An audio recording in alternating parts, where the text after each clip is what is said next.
What is going on, everybody? We're very late and very gay. Well, she's not late. I'm late and gay. So it's my fault. I had to push. I guess, never mind. Hi, Anna. Oh, you're muted. Not only are we late and gay, we are also super not professional. I never claimed to be. I'm actually like the least professional person in the planet, probably. Well, I Oh, wouldn't say what? so, but yeah. Well, you're being too nice then. So we're back. It's been 4 months. It's been a long time. 4 months, 2 months. What? 4? It's been two No. months. I see how this show's gonna go. It's been 2 months, and I finally spelled the title right. Yeah, I know. So It's a pet peeve. Can't help no, it. I appreciate it because I hate spelling errors. But anyway, let's say hi to the people in the chat who were here earlier before I had to change it, and then hopefully they come back. But of course, Dempsey, who is an awesome dude, he says, "Oh yeah, the return." Thank you, Dempsey. Awesome. Thank you very much. Of course, Anna was here on time. I was not. Jacob Ironside says afternoon. Jacob. It must be afternoon for him because it wasn't for me at the time. But and then so it's nice the fact that that yes. But anyway, what we're gonna be this is episode 3. We never got to episode 3. And what? Hey, what's up, buddy? There he is. Hi, Jacob. Thank you for being here, dude. Sorry, I'm super late and gay. Always late and gay. But we're gonna be watching this again, and it is crazy awesome. That's not what I wanted to do. That's way too much in my face. If anything, do it the other way around. StreamYards, make Anna that big. Like we get more views. All right. No more jokes. Let's go.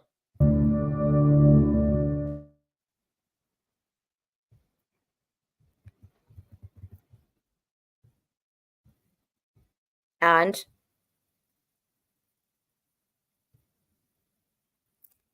I, he froze. Oh, great.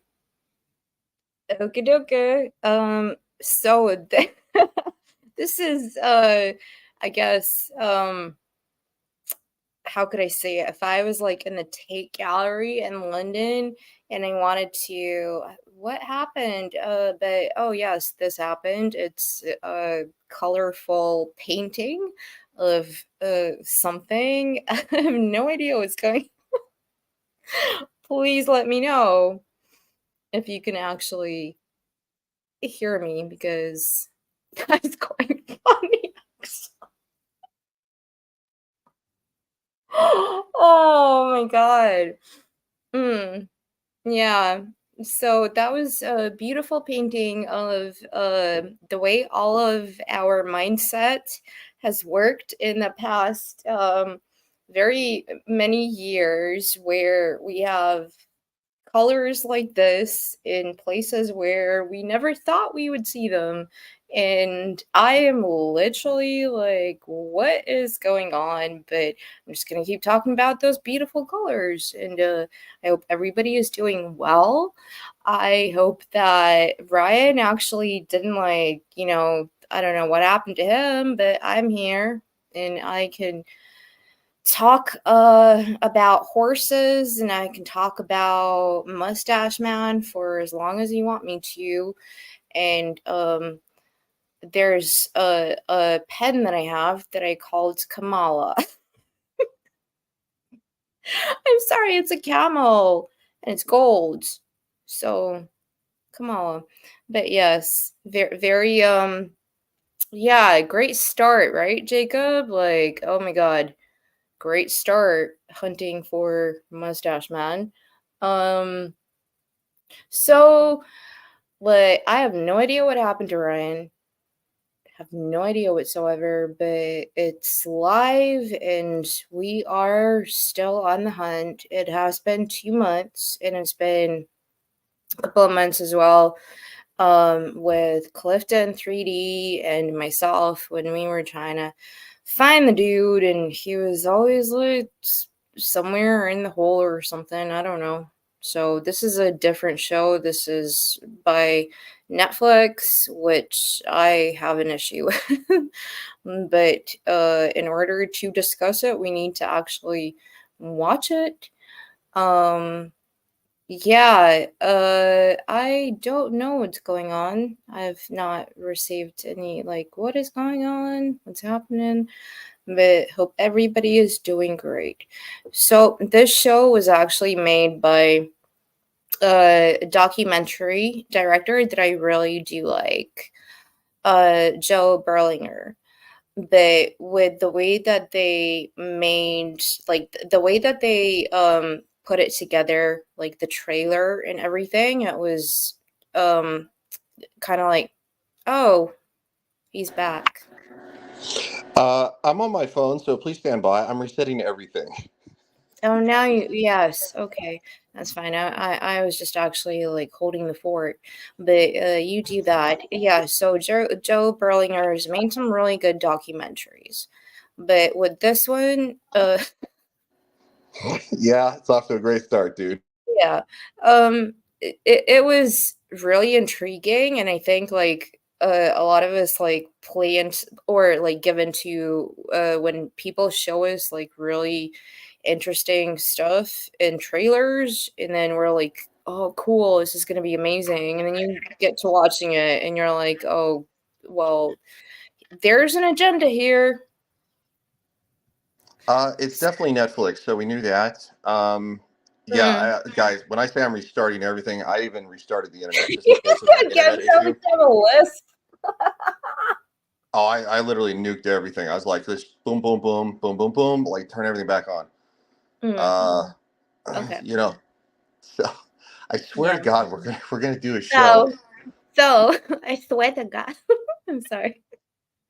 Look, I'm on my phone and it sounds like I'm gay. Okay, I don't know what to do about that. Mm. Dempsey says, boom, boom, boom. Yeah. See All you right, in my room. I'm gonna jump back in, hopefully on screen on computer. I'll be right back. All right. Have fun. Hey, Dempsey. I hope you had a good stream with Ryan Roger. I had a stream with him on Friday, and that was a very interesting one. I actually never, so we streamed with, obviously, go check him out. Ryan Roger Athe does reality based on YouTube, and we had the aristocratic utensil, who I had very interesting conversations with on the stream about how women should not be in power, and men ultimately are the ones who should be in power, which kind of plays into what we're going to be discussing. And yeah, Dempsey was in there making jokes, which was great. But yeah, it was a good show, and I actually had like a conversation about this whole like political thing about like women should not be in power, and with somebody today. So yeah, but power is a powerful thing. Mm-hmm. Don't put that on your I ca- bumper. I caught a little. I caught a little bit. I caught a little bit of that, and I sent you the joke, and I was like, "Woman, get back in there and make me a sandwich," which is a scene from the X Files. It's meant to be Mm. funny, and I was like, "Whoa," but it seems, I mean, sorry, I'm also looking at this. Should be an interesting discussion if you Why ever are you do an like interview that. Jefferson Airplane now? Like, don't you need somebody to love? You I sound did like I'm in an airplane. Jefferson Airplane, the band. Oh, I didn't understand the joke. Dempsey says yes. Boone is a character, certainly. Mm. He's different. Hold on, this is the right episode. I don't think it is. This Episode is. 3. It was the right episode. I'm retarded. Hey guys, Yeah. so how's everybody doing? Is everybody having a great time and watching me fumble around like a monkey humping a football? No, no. All right, here we go. I got to back up. What? No. You? This is a serious subject. Come on. I know, and it's going to be very serious right now. I hear audio. You hear audio? Yes. It's like, yes. I hear a lot of audio. At this time, the Columbia Broadcasting System brings you the news of the world as reported by its correspondents in the major world capitals. First to be heard from tonight is William L. Shira. This is Columbia in New York, calling William L. Shira. Come in, Mr. Shira. My grandfather reported for Universal News Service in Berlin, but then in 1937, he gets a job with CBS. He can be based maybe in Geneva or Vienna, and he chooses Vienna. It's where my grandmother's from. He loves Vienna.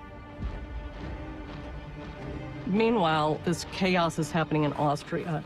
The Germans are massing on the border. They're talking about invading. There's a lot of fear and unrest in the capital. Clearly, Austria's collapsing.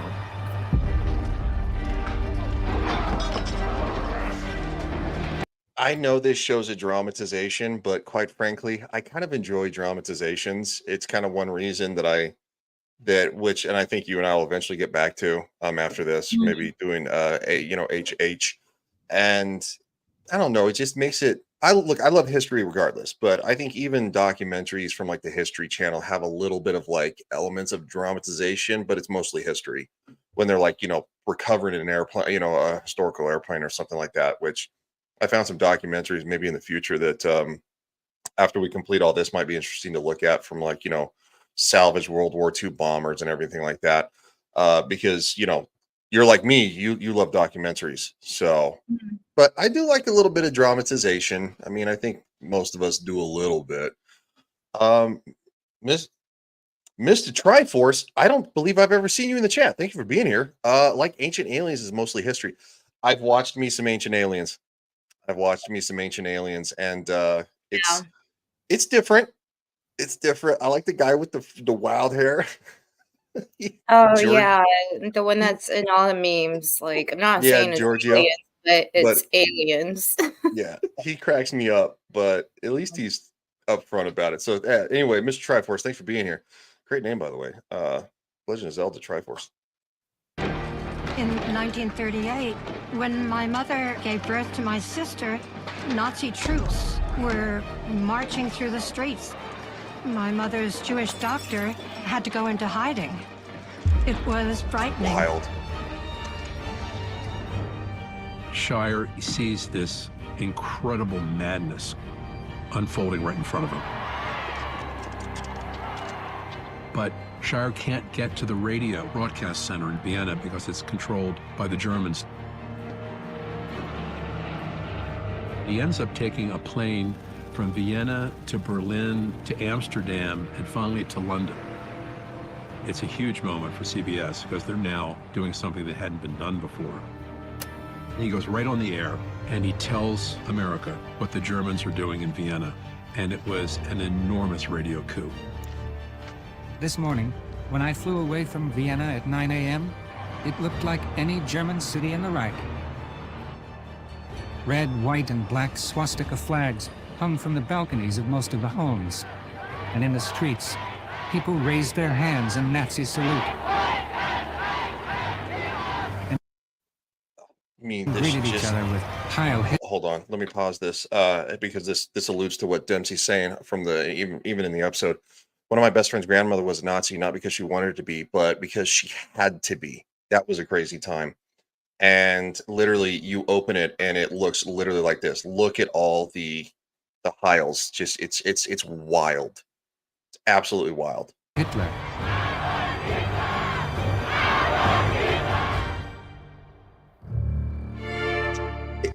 It's honestly a little terrifying because to see stuff like this take place, and we've discussed this more than once, and Anna, you being, having the background that you do, I think you see things very clearly as well, that trying to silence others and trying to basically paint these people as villainous and hateful and evil that are keeping you down when it's the other way around. It's wild to see, and that's what the Nazis did. They were incredible at it, of othering the Jews.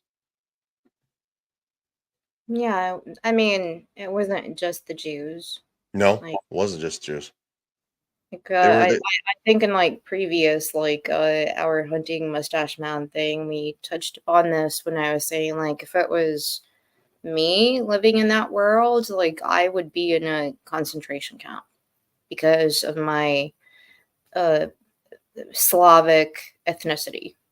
So, you know, even though like who Ryan, stop messaging me. I didn't message you. I was reposting you. Your phone is on. Sorry, that was so bad. I apologize. But yeah, like you can't really unless you like get a DNA test, right? With you missed this with my Camilla pen. It's like camel. Oh, Camela. Yeah. Yeah, but I call it Camilla. So like unless you actually get like some DNA from me or something to tell me I'm different from you, like that is insane. Like the whole like eugenics and all of that thing that they were into. But even here they're like hyping things up so much, which I really dislike. Like it makes me feel like I'm watching a Hollywood film and it's supposed to be a documentary. No, I completely agree with you. And if you silence your phone, because I'm going to, I forgot to tweet it out. It's been a while since I've done a live stream. So I'm gonna kind of tag anyway. Yeah, it's insanity to paint these people a certain direction because they don't agree with what you agree with. And this is probably one of the most prominent times I've ever seen. Jacob says, I think it's a appropriate. Appro- What is appropriate. Oh, that's what I thought he meant to be going over shows like this in the climate we find. Yes, because Yeah. this is literally how the Germans did it. It's literally how the Nazis did it, No, and it but was that's not what they're doing in the documentary whatsoever. no, but I They're think the they're presenting it as something that should be talked about, but the actual idea behind it is very left wing. they think they're on the right side of history, and Mm. so did the Germans, and that's kind of what's interesting. You always think you're on the right side of history until history looks back and looks at you and goes, "What were you doing?" Did But you see what Dempsey said? uh, apropos, apropos. Why are you laughing? Are you, what? I'm gonna be serious. This is a very serious issue. Like Jacob said, like it's good to talk about these things and also point out because like I went onto YouTube and like Googled and nobody's talking about this documentary. It's like it kind of like was there and nobody watched it and now it's gone. Kind of So got memory hold a little bit, which happens to certain events in recent history. They get memory hold, and people are like going, "Oh, wait, I forgot that happened." It's like, how did you forget that happened? Well, because we don't properly teach history.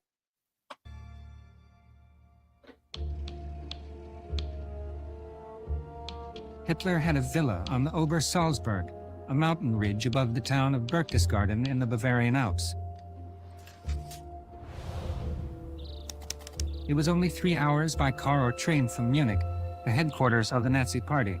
It was even nearer the Austrian border. The mountain scenery, broken by green valleys, is superb. This is one of the most beautiful spots in Europe, and Hitler came to love it all the rest of the days of his life.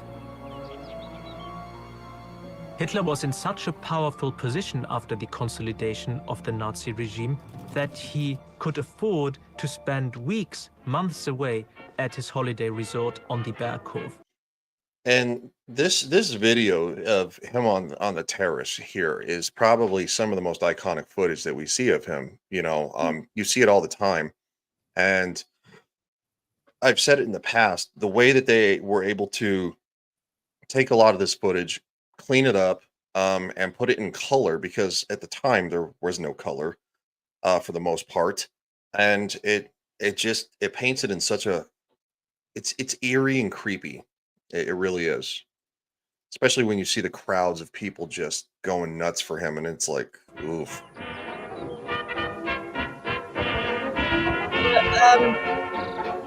Sorry. No, go ahead. I'm gonna get my camera out. But I think that actually like Eva Brown, who shot that footage, I think that was in color for sure. Okay. So I know there is footage of him that is not in color. So it's one of yeah. those, but and there is a fair amount of that. You know, you see the speeches and stuff like live television. Yeah, but Um, this is like behind the scenes, like mhm, yeah. from the footage that we discovered that she actually was very adamant because she started the way she met him. They'll get into it, but it was through a photographer that she had an apprenticeship with, and therefore she was really into like filming and taking photos. So it was, I think, initially in color.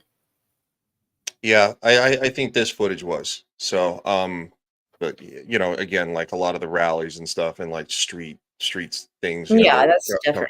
Yeah. it's different. But no, this is very behind the scenes. And yes, you're 100% right. This is how Hitler met Ava, and storied love affair, whatever you want to say it is. I mean, anyway. Klopft das Glück an deine Tür und die Welt erstrahlt in goldenem Schein. Dann reicht dem Glück die Hände, lass es nie mehr fort von dir, schließ es fest für immer bei dir So creepy. It's sort of like Hitler's Mar-a-Lago, if you will. Like, that is when I was like, okay, here we go. Right. I was waiting for this. You can tell the ones that are like actually decent journalists, and they try to Mr. Triforce says, what's creepy about it? To see some of the people who've done some of the most heinous things in the history of this planet just acting like normal people. It's like you seem so normal, but yet you did such heinous things. It's like but come to find out that Hitler was literally on so many drugs that I think dude was like literally cracked out, and it's why he went kind of He was nuts. he was not just sick here, he was actually physically very sick. So Yes. Lots of barbiturates, lots of meth and amphetamines, like a lot of drugs to bring him up, bring him down, bring him up, bring him down. So yeah.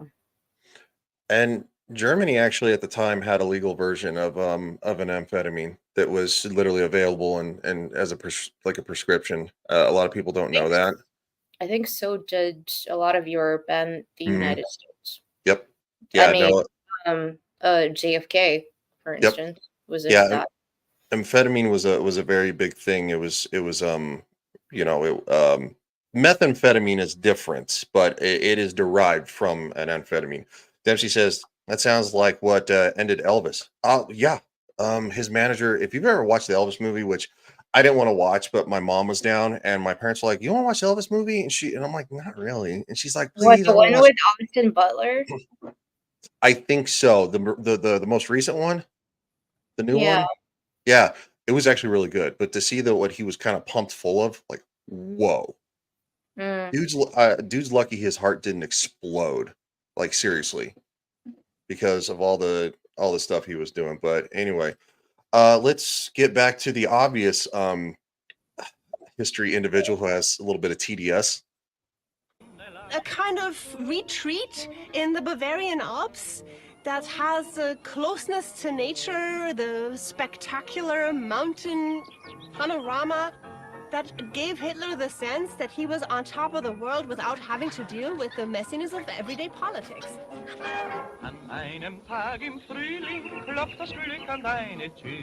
It's weird because she acts like no politician in the history of the world has ever taken a vacation to a luxurious place. Exactly. Like they all do.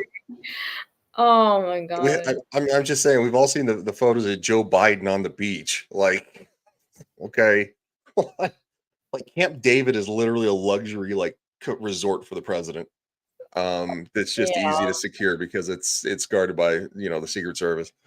But yeah, Mr. Triforce, ignorance is bliss. Some people live in a very interesting little reality of their own.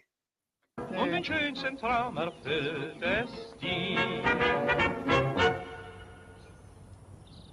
The Berghof was one of the most important power centers of Hitler's rule. He had a close circle of regulars. Eva Braun was at the center of that life. Eva Braun was a young woman who had started working in the studio of Hitler's photographer Heinrich Hoffmann, and that is almost certainly where he met her.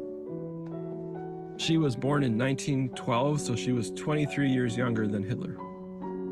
They had a very long relationship, but Hitler always made a point of keeping her secret. Hitler never wanted the German people to know that he had this permanent girlfriend. He always said he was married to Germany. It's kind of funny that.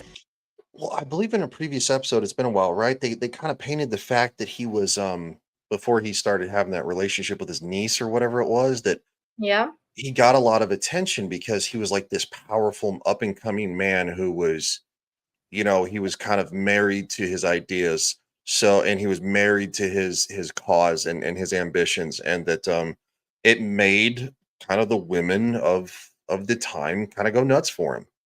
He was like this unattainable, powerful man, but at the same time, maybe they could attain him. And I think it would have maybe lost him a little bit of support with some of the women, thinking that, I think going into this episode, they say exactly the opposite of what you were saying. yeah, Which is interesting because it is women. Okay, you can't like generalize everyone, right? You can't say all men, all women. But true. I think all people, when there is a massively like powerful figure. Yes, Dempsey. Thank you for being here. We will keep this going. It's been way too long. Just a bunch of stuff on my end kind of got in the way, and but I'm finding time for this again. And thank you for Anna for being willing to change the day, because we used to do this on Sundays. So I appreciate her for doing that.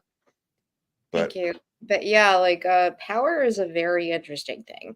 It could be a woman, it could be a man. I think with him at this point, when they're talking about um uh when he met Ava, I don't think the relationship started because she was somehow like, oh, you're such a powerful man or whatever.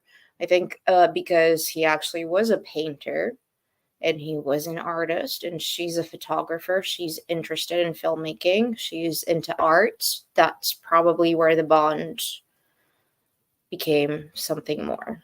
Mhm. Who knows? yeah, only the two people involved in it, really, to be quite frank. Hitler was drawn to a woman like Eva Braun because on some level she kind of embodies the new woman of the Weimar period, or the American flapper, if we want to have an analogy. The way that she presented herself, she was not a timid woman along the lines that Nazi propaganda imagined women as wives and mothers. That was As another someone who had been thing. a photographer's They apprentice, keep talking about this, like they keep bringing it up like it's a bad thing in Mhm. this documentary. I've noticed this, like being a wife and a mother for them is like, oh yeah, she was like into like art. You can do that and also be motherly and also want to be a wifey. But like yeah, some of the people in this, like I don't get it. They just Back at you, dude. No, I completely agree. it's not a bad thing to be a wife and a mother. Andy! Oh my god, Andy, do you like my Camela? Um, The golden Camela. this is relatively new. Yeah. We started it a couple months ago, and it was new then. So yeah, it's still really new. It's less than 5 months old easily. Because we started it pretty quickly after it debuted. So and yeah, so they paint that being a wife and a mother is a bad thing. It's not, because quite frankly, um, exclusive to the History Channel, my History Channel, no, it's a Netflix thing. That is quite the name, Constable Chudnelius III. The Havre Agreement of 1933 is extremely important for having all perspectives. Adolf absolutely adored his mother. Claire is a Jewish doctor. Declaration of war on Germany in 33. Havre Dachau opens. Interesting. So it's I don't know what that means. Do you know what that means? What? I'm talking to Andy. Oh, I know. Avada Kedavra? Kedavra? She laughs at me when I get things wrong, but I'm legitimately like, I don't know what that is. All of that in the same year. Yeah. Yeah, it was a wild time. So it's one of those things that there's nothing wrong with being a wife and a mother. The world would not go round if it wasn't for women. And that's kind of where I kind of disagreed with that dude the other night. It's like, yes, men build things, men are protectors, and they're supposed to be, right? They're physical creatures. That's what men are. We're physical creatures. Women are meant to basically it kind of, in a sense, holds society together in a way, because society would not, any society, whether it be a tribe or modern society, would not go forward without women, because there just wouldn't be people. And so women can do something that is more miraculous, in my opinion, than a man. Great, I can work on a car, but having a child is something that's incredible. Now it takes two people, but basically, kind of like after the one thing, the dude's kind of done until it's time to, you take care of your wife and then you raise the kids together. But how do you feel about Andrew Tate? I don't really pay attention to Andrew Tate that much. I think he says some smart things from time to time, but as for following his logic, I don't really subscribe to that. I think he does say some good things for younger males about they should be kind of outgoing and forward and hardworking and trying to elevate themselves, because, but I think some of his views on women are not the greatest, but teach their own. Dude's worth a couple million, several million. I don't know how much he's worth, but he's worth quite a bit. So he's obviously been successful. But money only gets you so far without, in my opinion, good family and friends. But that's kind of here nor there. She loved photography. She made home movies. We still can see these today. Even when he is being seen relaxing, he is, of course, always still maintaining a kind of persona as the Führer. But nonetheless, as relaxed as Hitler seemingly got, these movies depict that kind of environment. They show Hitler awkwardly kissing the hand of women at the Berghof. They show Hitler joking. And you see Hitler's dog, a German shepherd called Blondie. Blondie plays a huge part in Hitler's life. Eva Braun's films form an interesting contrast to the official choreographed visual record of National Socialism and of Hitler the dictator.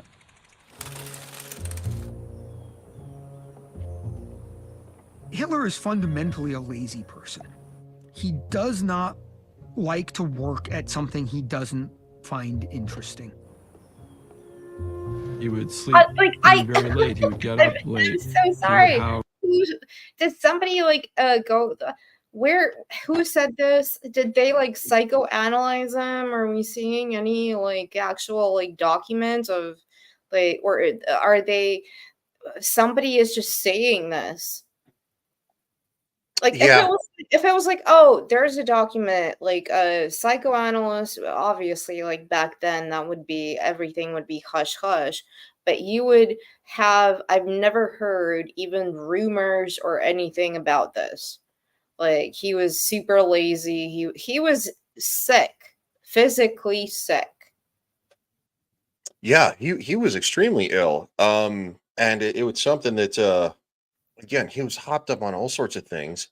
So I mean, when you're taking uppers and then to get the day going, and then Yeah, you're like taking look at downers. Henry VIII. Like he in his prime was like this awesome king, up and coming king who was like jousting and was very athletic. And then after he got his jousting accident when he was like, what was he, like in his early 20s or something, he started to, because of his physical illness, sleep in, therefore eat more, therefore get more, fat, therefore all the health problems. Like it's not because of his personality that he was like, oh, I don't want to deal with it. Ugh, it's just so weird. They're like picking certain things in this documentary and they're like really presenting them as fact, and then other ones they're kind of like brushing over, which I don't like. It's Well, that's kind of one of the reasons we're doing this. I think it has a lot of great information, and it's definitely entertaining to watch. It's kind of eye-opening in some senses, but no, these are historians who have decided, and not all of them, but I think a decent chunk, they've decided that they're going to be a little bit activisty, and quite frankly, it that's where you get a biased opinion. I can separate what I believe from what I know to be historical fact. Like what the Nazis did was horrible. So like in today's world, when you call somebody saying that Disney Star Wars sucks donkey ass, like they're like, oh, you racist Nazi, like going, really? It's like you jumped from here to here. Like how? Like where are you coming from with this? It's wild. So in these people, unfortunately, and look, Netflix is an entertainment company, are they're not thinking from an analytical historical perspective. And like I said, there are a couple that we've seen in the two previous episodes, but it's not super prominent. Um, so it's one of those things that I would not call Hitler lazy at all. I would say that he very much was a very ambitious and outgoing individual because of the fact. And yes, thank you, Anna. Well, hello, Austin's World. Awesome. Thank you for being here. Seriously. Um, it's one of those things that he was very ambitious, or he wouldn't have gotten to where he was. He was very good at doing what he did. You see those speeches. He and obviously when he's speaking German, it sounds a little angrier. German's a little bit more of a harsh language. I know because I studied it in high school. Took 3 years of it, but yeah. when you translate it to English, he's saying things that are very, very honestly, for the most part, kind of like, I just want our country to be a good place again, where people don't have to pay 10,000, dollars at the time for a loaf of bread. That's insanity. So Yeah. it's kind of what he was doing. I mean, and that's why he got people behind him. Now, where there's some unscrupulous means, absolutely, absolutely. Um, Mr. Trice says, "Speak German to me. Wie geht es einen heute?" I think I said that the last one right. It's been a long time, so please forgive me. Yeah, no, I used to be able to carry on conversations in German, and then I stopped. I stopped using it, so now that sucks. If you want somebody to speak languages, Anna is very, very good. She's much more intelligent than I am. Yeah, I but I would never compare to an actual German. So So, but no, Anna's done a lot of incredible things with her journalism background and everything. It's one reason that she has such, in my opinion, incredible takes on certain subjects of modern day and even history. Of a kind of leisurely lunch. then maybe he would That looks like he's crashing. Sorry, they gave him an upper in the morning. He's crashing. So then, of course, later on in the afternoon, they got to get him another upper, and then they have to give him a downer to go to bed. Like, that's what that looks like to me. What? I don't know if I want to. Yeah, no, that's actually not funny because I mean, in that day and age, and even going back to like the 1900s, right? A lot of like your usual medicine would be like morphine. And remember, like when even when we were watching Tombstone, which is a great film, everybody should watch it. Like it was a common thing. Like it's almost like asking your girlfriend when they come off the train, like, do you have some like morphine so I can like taste a little bit? It's like asking do you have some gum? That was a normal thing. Actually, gum had cocaine in it. Like, that was normal, and it's crazy to think that now, and I'm not like advocating for drugs or anything, but it's interesting to see how, like, only so many years ago, it was a normal thing for people to do this. I mean, again, like Kennedy used to do it all the time. So did Jackie. Like it was a normal thing, like because you're in such a high stress environment, you're constantly doing things and doing things and doing things, like you need that energy. So where do you get it from? It burns you out, so you have to have some sort of person go and give you a shot. I mean, even big stars from Marlon Brando to Marilyn Monroe used to have doctors who were called, like, I think there was a guy in Los Angeles who was like called like Doctor something, who also was Kennedy's guy to go to. He would just give him a boost, and all of a sudden, and actually some people in Wall Street back in the 90s used to have people come in because it's such a stressful job, like give them like IVs and drips and stuff of this shit so they could like keep going. And I mean, obviously it was not illegal doing what they were doing in the bathrooms, but Well, I mean, it's amphetamine is one of the ways that it literally. What's up, buddy? hello. Hello. What's up, buddy? How you doing? It's good to see you, man. I haven't talked to you in a while. Um, so I mean, literally, amphetamine is how the German soldiers were able to literally march all night and Yeah. get behind enemy lines and gain literally march into France. The Germans are doing amphetamine to be super soldiers, and the French are literally they have a ration of wine, which great. You're getting drunk at night while the Germans are literally on the march. Like, so you're hungover and the Germans sneak up behind you and it's game over. And that's how they took France. So it's wild, but mustache man in the building. He is in the building. He is in the building. So it's different. It's different. It's a different time. It's a different time. Receive ministers or military commanders and hear some reports and give them some orders. Typically, his evenings would be filled with a movie, sometimes 2 movies, sometimes 3 movies, after which he might talk with his inner circle.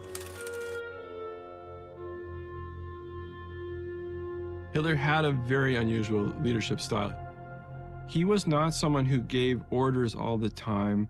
Instead, he seems to have rather consciously developed a technique where his subordinate people and subordinate agencies would have to compete for his favor.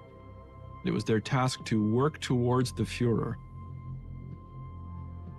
Hitler made very few policies himself or articulated goals or strategies, This but woman rather had annoys these me. Whenever she talks, she annoys me. Every time she opens her voice, I'm already like, I don't care what you have to say because she's talking in platitudes. She's not actually giving any information. She's just Hitler was like, did you? I like, okay, I would come from somewhere, a place of, I studied this. I actually looked through these documents. This is what I think that people who studied him when he was actually alive thought. But no, she is talking like she was there, like she knows, like it's so It frustrates me. It's one of those things that she's the one who compared it to Mar-a-Lago, so it's like your opinion is already skewed. I don't, Yeah. and Anna and I sit up here, and literally, we're not going to tell you what to think. We're not going to tell you who to vote for. Not going to tell you any of that stuff.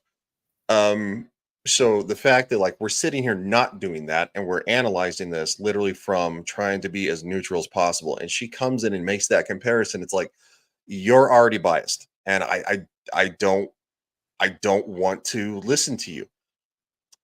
Clue says waiting for Ryan to get the band back together. After this show, I want to get the band back together for Hunting Mustache Man. So let's Yeah. I want to do that. So trust me, dude. Give us a few weeks because this is only like 8 episodes, I believe. It's 6 episodes, excuse me. So about a month's time, try to get the band back together for Hunting Mustache Man. So Right. and Clue, I will message you. Like, don't listen to Ryan. well, if Anna wants to play agent, I was gonna say publicist, but that's not right. You can be publicist too. Anna's much more diplomatic than I am. I'm kind of like just kind of like get in there and do Yeah, it. like my camel. Kamala. Uh, so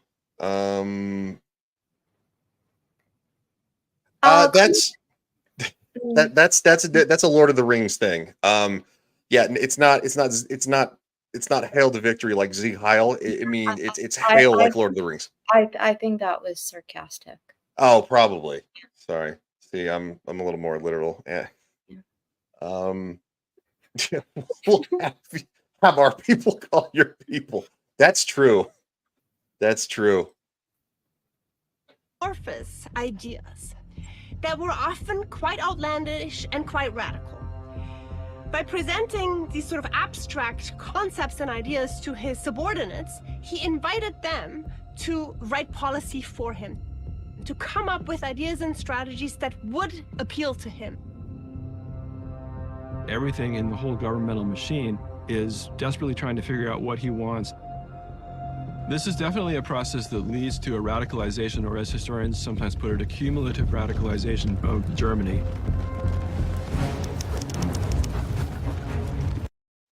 And obviously the iconic burning of the books, right? Burning of outside ideas. And it's one of those things that again in I'm sorry, this is exactly what's happening, but instead of like physical copies, you're doing this to people on the internet. You're burning them, and you've been burning opinions. Okay, I'm just gonna. No, you're right. Remember the Dr. Seuss books were problematic from certain people?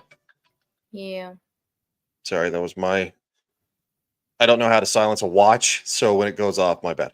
I just had, but anyway, yeah, and then they want to paint. They're like, "Oh, well, you guys are banning books in schools." It's like, yeah, ones that talk about weird stuff for kids to read in elementary school. How about no? But what was wrong with Dr. Seuss? Like, really?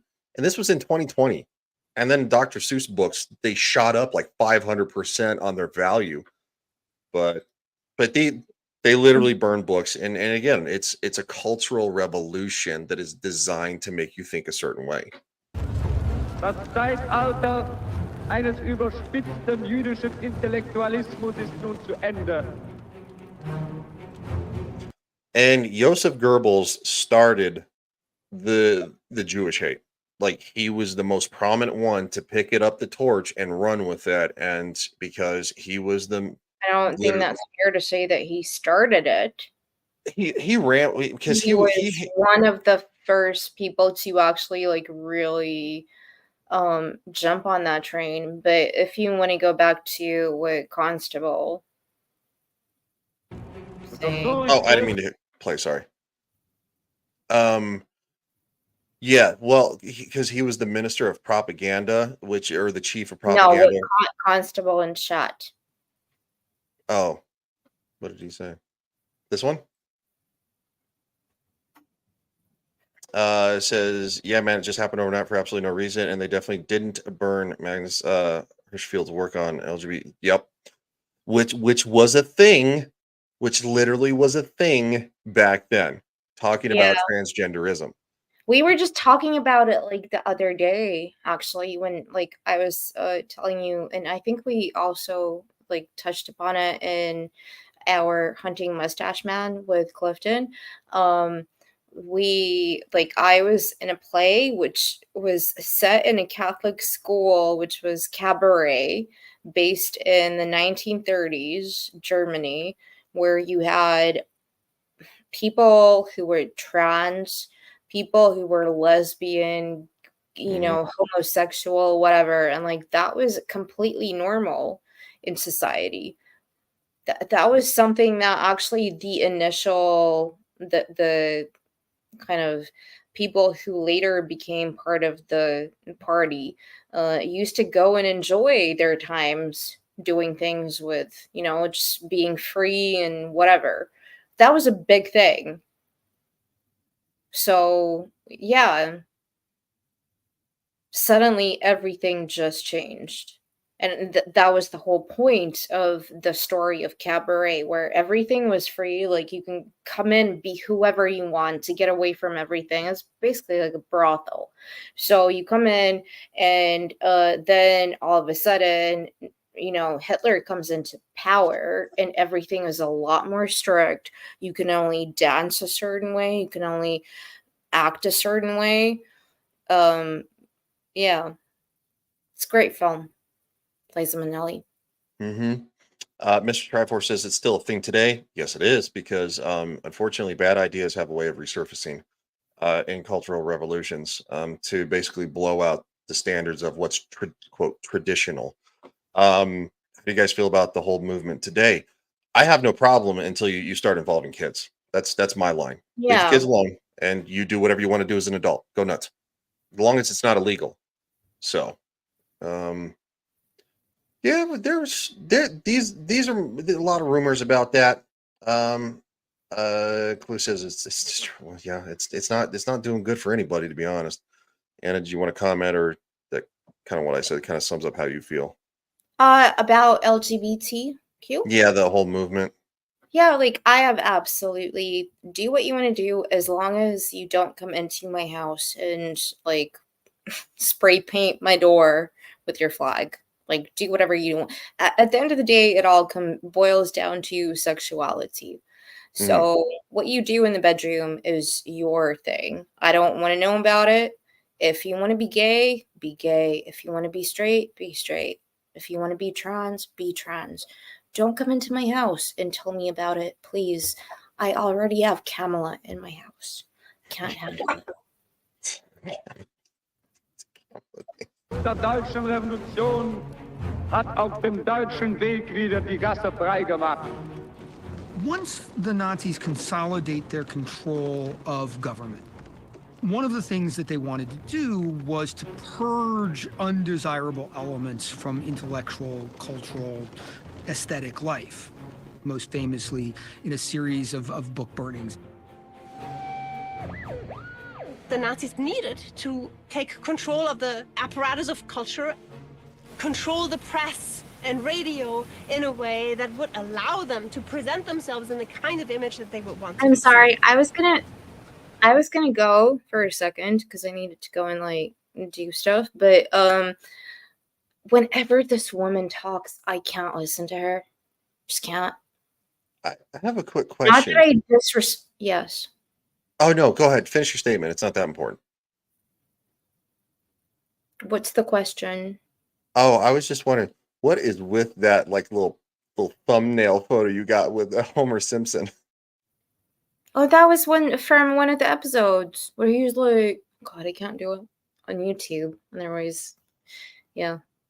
I'll just go grunge. Just with my arm doing it. All right. It was I one of must the have missed that episodes. episode. So It you'll was have funny. to. I thought it would be topical. You know? Okay. That's fair enough. No, you go do whatever you gotta do. Probably gotta feed the cat, don't you? Yeah, I'll be right back. Her cat is getting a little chunky and he's eating a bunch of stuff. Clue says the chick's voice is Anna's kryptonite. Yeah, yeah, I think that's a good way to put it. It's just that when you hear her voice, you already know what she thinks. You already know what she feels, and it's like everything you're saying is from a biased perspective. So I don't even want to hear you talk because you're not coming from a neutral place. And look, nobody can be 100% neutral. That's just nonsense. But to think that it's you're so far into this thing of comparing where Hitler's estate in the mountains to Mar-a-Lago, it's like, which is Donald Trump. It's like, I get where you're coming from. Like you're full of shit. You're full of shit. The next step is to Nazify German society as a whole. And the key policy for this is something they call Gleichschaltung, translated as coordination. Basically, they say that all of the organized elements of social life, of I think I civil could society, agree with that, Austin. need Her voice to is be irritating as well. Yeah. Nazified.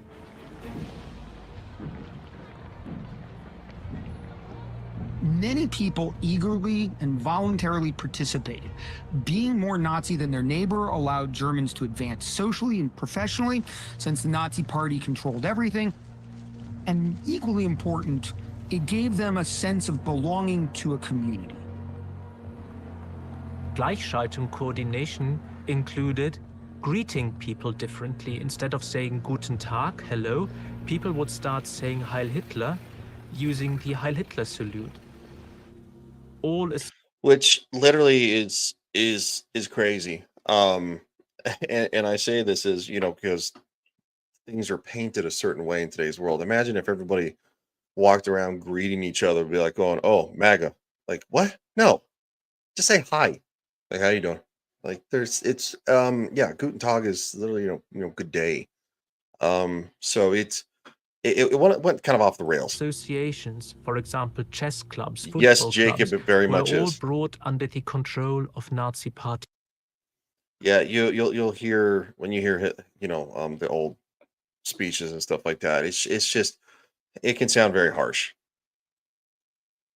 Organizations. They particularly wanted to appeal to youth. And so the role of the Hitler Youth became more and more important for the regime. Where have we kind of seen that from? They want to appeal to the youth. Interesting. Who's trying to appeal to the youth in today's world?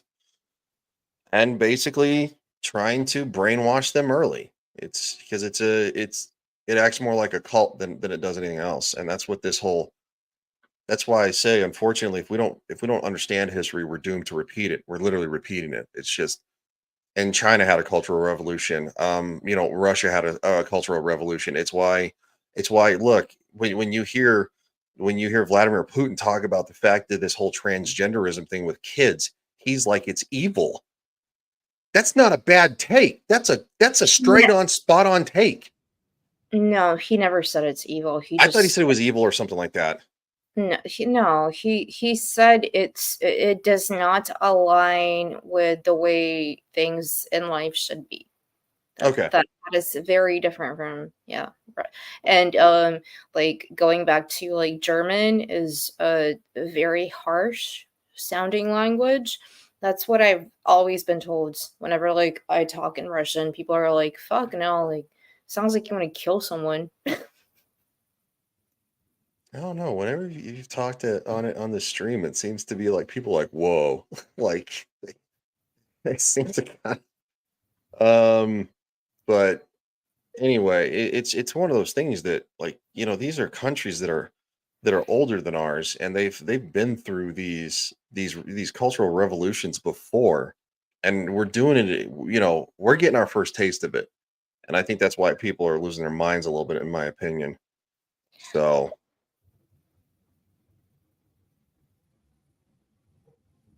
That by the late 1930s, membership of the Hitler Youth became compulsory.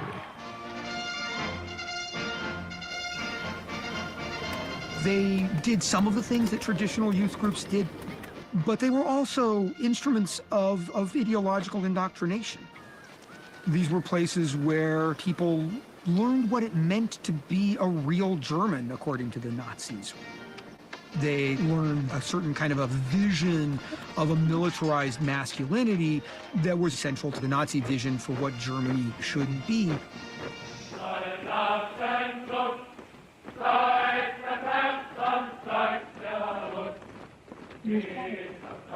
On many a weekend, while tramping through the great stretches of woodland that surrounded Berlin, I would run into companies of Hitler Youth.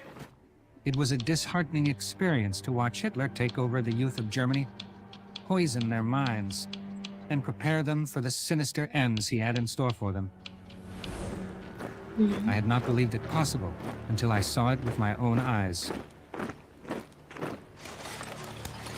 I'll say this. Everything you do is supposed to be for the good. None of of the them were nation, for the overweight. sort of improvement and betterment of the nation. You have these even They were all women's poor. They I had know. literally no food to eat for like years. I know. Back then, people literally were involved in agriculture and cultivating the land and do it. Even today, like if you go to certain parts of Europe or even Russia, like men like to on their weekends go and be farmers and do things on the land. And at the end of the day, sit in the shade, have a nice, pint of beer, and just go like, oh God, I did a good thing today. It's how you keep fit. And also this. That was pre-McDonald's. Yeah, don't eat that crap. Don't eat that crap. I think it's funny that I remember you one night telling me, you're like going, I really want McDonald's. Oh my God, McDonald's. It's like, Yeah. uh, Exactly. Constable. No fun. Just work the land, do the job, and that's women too. mhm. Just at the end of the day and just relax and be like, okay, good. Sun's coming down. Just chill. Sun's going down, big guy. That has nothing to do with this. groups, girl Sorry. groups.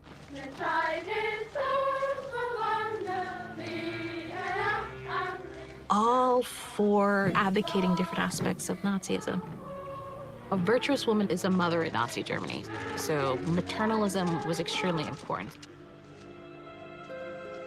So one of the goals of this policy of No, coordination... I'm so very sorry. What does that have to do with Nazi Germany? Maternalism is important to a lot of people, whatever political establishment you subscribe to. That is not like some virtue or some bad thing that they had. That is just a normal thing. Like, you want to be a mother. That is healthy. A father wants to be a father. Like, why is it, again, like, bringing this shit up? I don't... It's Well, just like trying to make it seem like, oh, because you want to be a mother. I'm sorry. I think I've watched too much Matt Walsh. So I'm thinking of all of the people that he actually interviewed who actually do think that maternalism is a bad thing. yes. Yes, they do. And it's painted as a bad thing in our society because, like, oh, what, you want women to stay home and have kids? Like, well, I kind of like that. Yeah, I'd like to get married and have a family. Like, what's wrong with And that? Like, who said that you need to stay home and have kids? Like, women actually growing up to be able to do the things that men can do to a certain extent. There is nothing wrong with that. no. I was brought up that way. I was not brought up by Nazis. No. Thank the Lord. Like, like, what is this? If I ever have a daughter, I want my daughter to be able to chop wood, to be able to go on a ladder like 5 stories to save a kitten. I want her to be brave. I want her to know how to forge. I want her to know how to do all of the things that I was taught. That has nothing to do with like motherly, not motherly. So all these women, the way they're portraying it is just so like close-minded. I don't like it. No, I don't either. And you look at the women who are saying these things on this documentary, and they look like you'd think. And I don't want to be mean to people, but it's like think in your head of like what a feminist looks like, and not like a first generation first generation feminism kind of was like, women's rights, The suffragettes, yeah, yeah, like women's suffrage, we stuff want like to that. vote. But this is fourth wave feminism, like women need to be paid just as much as men. Dude, it is illegal by the US federal government to pay women less than men. Now, there are men that make more money than women more traditionally because most of the time men will be willing to work harder jobs that usually pay more. Men will be Right, willing and to I do think more yeah, work. sorry, that's what Andy brings up in chat, like, how much is childcare? That is one thing that, again, Insanity. like, you have to look at society as, not just, like, you live in your country, we live in our country, everything is intertwined. Prices go up for everybody because of things that are happening behind the scenes, and, like, that's why a lot of people are not having children because it's expensive. Mhm. Because you can't afford to do certain things that you used to be able to afford. So people are now being more careful, and therefore through that they are being maybe more like indulging in like traveling or career path or doing other things, and like the same thing that our parents or grandparents were doing back in the day. It was just like intrinsic. Like you meet somebody, you have a child, and you did not have to think about like, how am I going to pay for this kid? It was like, I'm going to sit at home and I'm going to actually go. Like my grandma being pregnant back in the late 1940s, being 9 months pregnant, she was still working the land. She was plowing for potatoes, she was doing everything. 9 months pregnant. Like, nobody ever had that mentality of, like, "No, you need to sit at home and you're so" it never existed.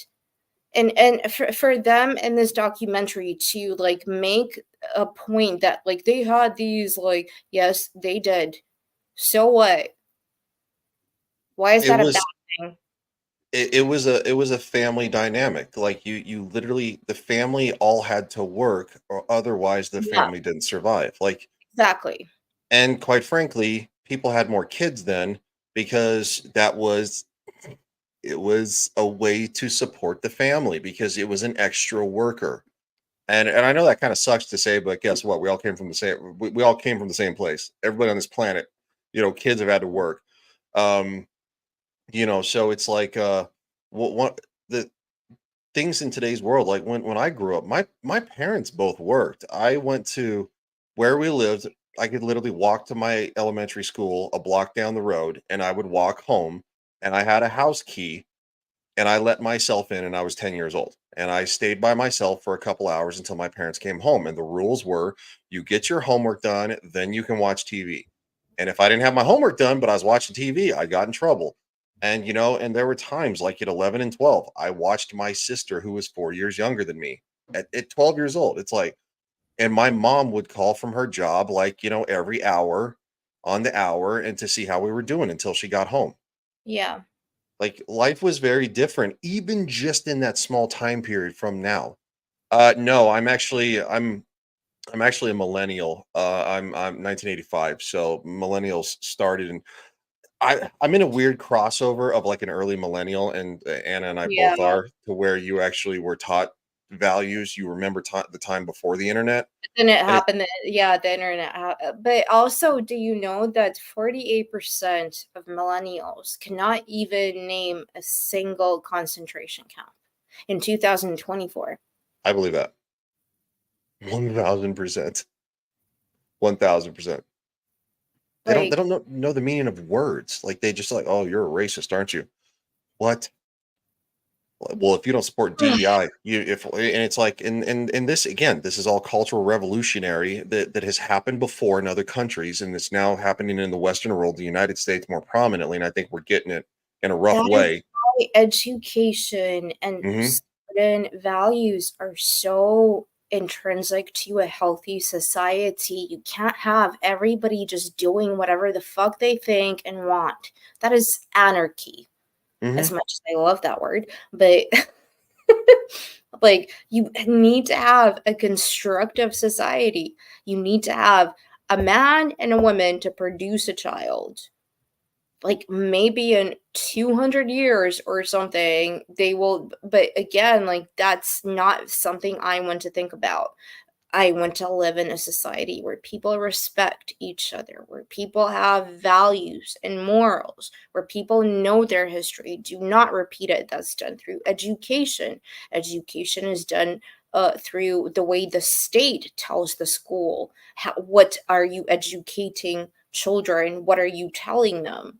What is your system? How do you do it? Like, everything boils down to education and how you bring up the society. Right now, it's like left, right, center. I don't even know. I'm like a fucking mosquito going everywhere and like blah, blah, whatever.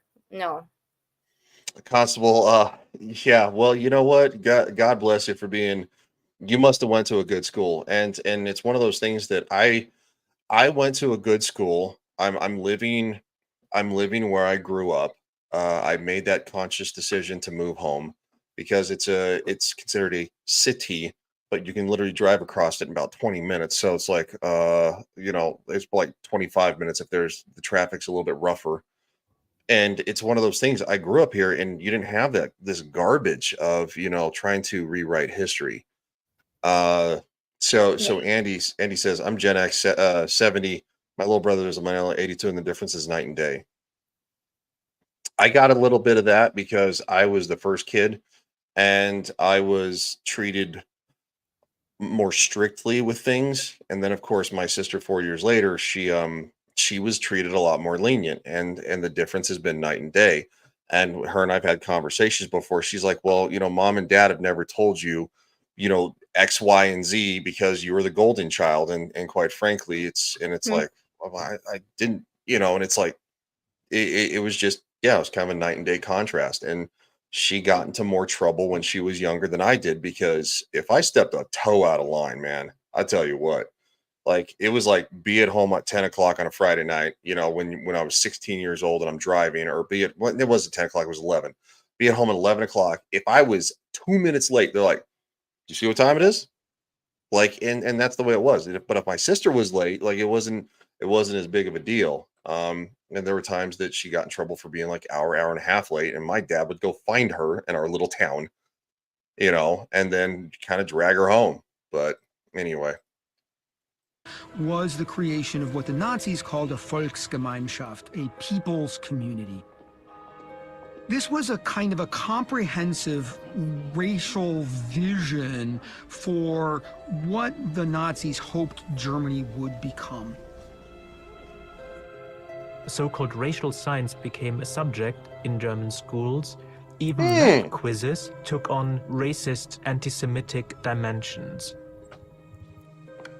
The school in which I was enrolled at the age of 6 was one of Hitler's special schools which he had set up for the training of his future leadership elite. We saw publications in which Jews were depicted as being fat, rapacious, ugly, with large hooked noses. And those pictures, I think, stayed with me longer than any verbal impression that could have been given to me. yes, thank you, Constable, for this comment. And we see that in history books nowadays, that they're literally rewriting history in a lot of ways. They're framing it a certain way, which is not good. So Racism and eugenics, the idea that some people were worth more than other peoples because of their skin color, because of their lineage, that idea was not exclusive to Germany. Eugenics was extremely popular in the United States. It was quite pervasive across the nation. of course.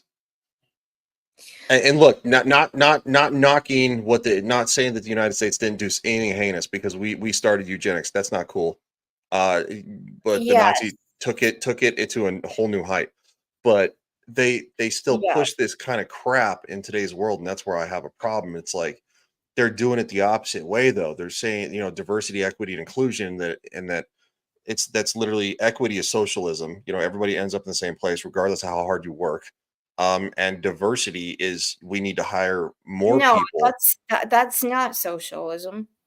It's communism.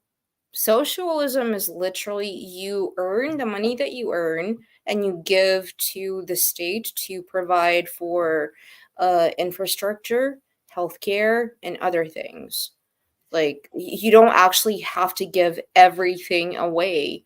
Communism is everybody is equal, no matter how much. So I could be like talking on stream for Mhm. 20 hours, and then you hop in for 1 hour, and then you get the same pay as me. That's Mhm. communism. Socialism is Anna did this for I'm sorry, this is a really bad example. But yeah, What did like Anna do? I don't know, like when entertain like it's like no, Ryan gets his cut, she gets her cut. That's what the concept of socialism is. The way that these freaking weirdos are I portraying it, no, they are trying to portray it as like, no, but we want to give equality to everybody. Equality in a society does not exist. It will never exist. You will never have somebody who has never had an education be able to do a professor's degree. It's Well, never 'cause going to happen yeah, unless you give them the opportunity. How do you get an oh, by using your brain, actually studying, actually putting the effort in. it's called It's how working hard. business works as well. Like yeah, it's a completely different thing. They're talking about like the Jim Crow era, which is very horrible. It's Yeah. horrible what happened with segregation and slavery. What the freaking hell? Like, yes, there was a number of Nazis who actually modeled the way that they were going to come to the final solution on what happened in the United States. Yeah. It's But it's again, No, go ahead. it was a horrible thing that happened. Should have never happened. Russian people actually enslaved actual white people. So by the logic of some of these people, like so Hitler literally out of all of the countries in the world went to the one country that he supposedly adored the way they do things, and he went and looked at Jim Crow and he said, oh, that's a good thing that they're doing, segregating people. Oh, I'm going to start my final solution. It doesn't, no. There's even a historian called something Whitman who talks about it, and he gives a very liberalistic approach to it, like how it's almost like if you're a liberal and you're criticizing what happened in the Nazi regime, it's almost like at the same time you're kind of excusing it. Like that is one thing in this documentary that I did not like. Okay. And kind of, so I must have misunderstood, because I thought that basically socialism gave birth to communism, and communism was basically socialism underneath the government entity, like, because a government can be communist, but they're not necessarily socialist. Does that make sense? Maybe it doesn't make sense. I thought that's what it was. I thought that's what I remember understanding it as. But hey, look, you know what?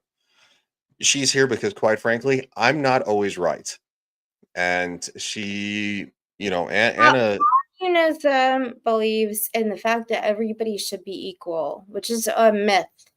Mm, because yeah, not everybody can be equal. Socialism believes in the fact that the ones who actually do put the work in can help the ones who are not able to. and to build a society worth living in.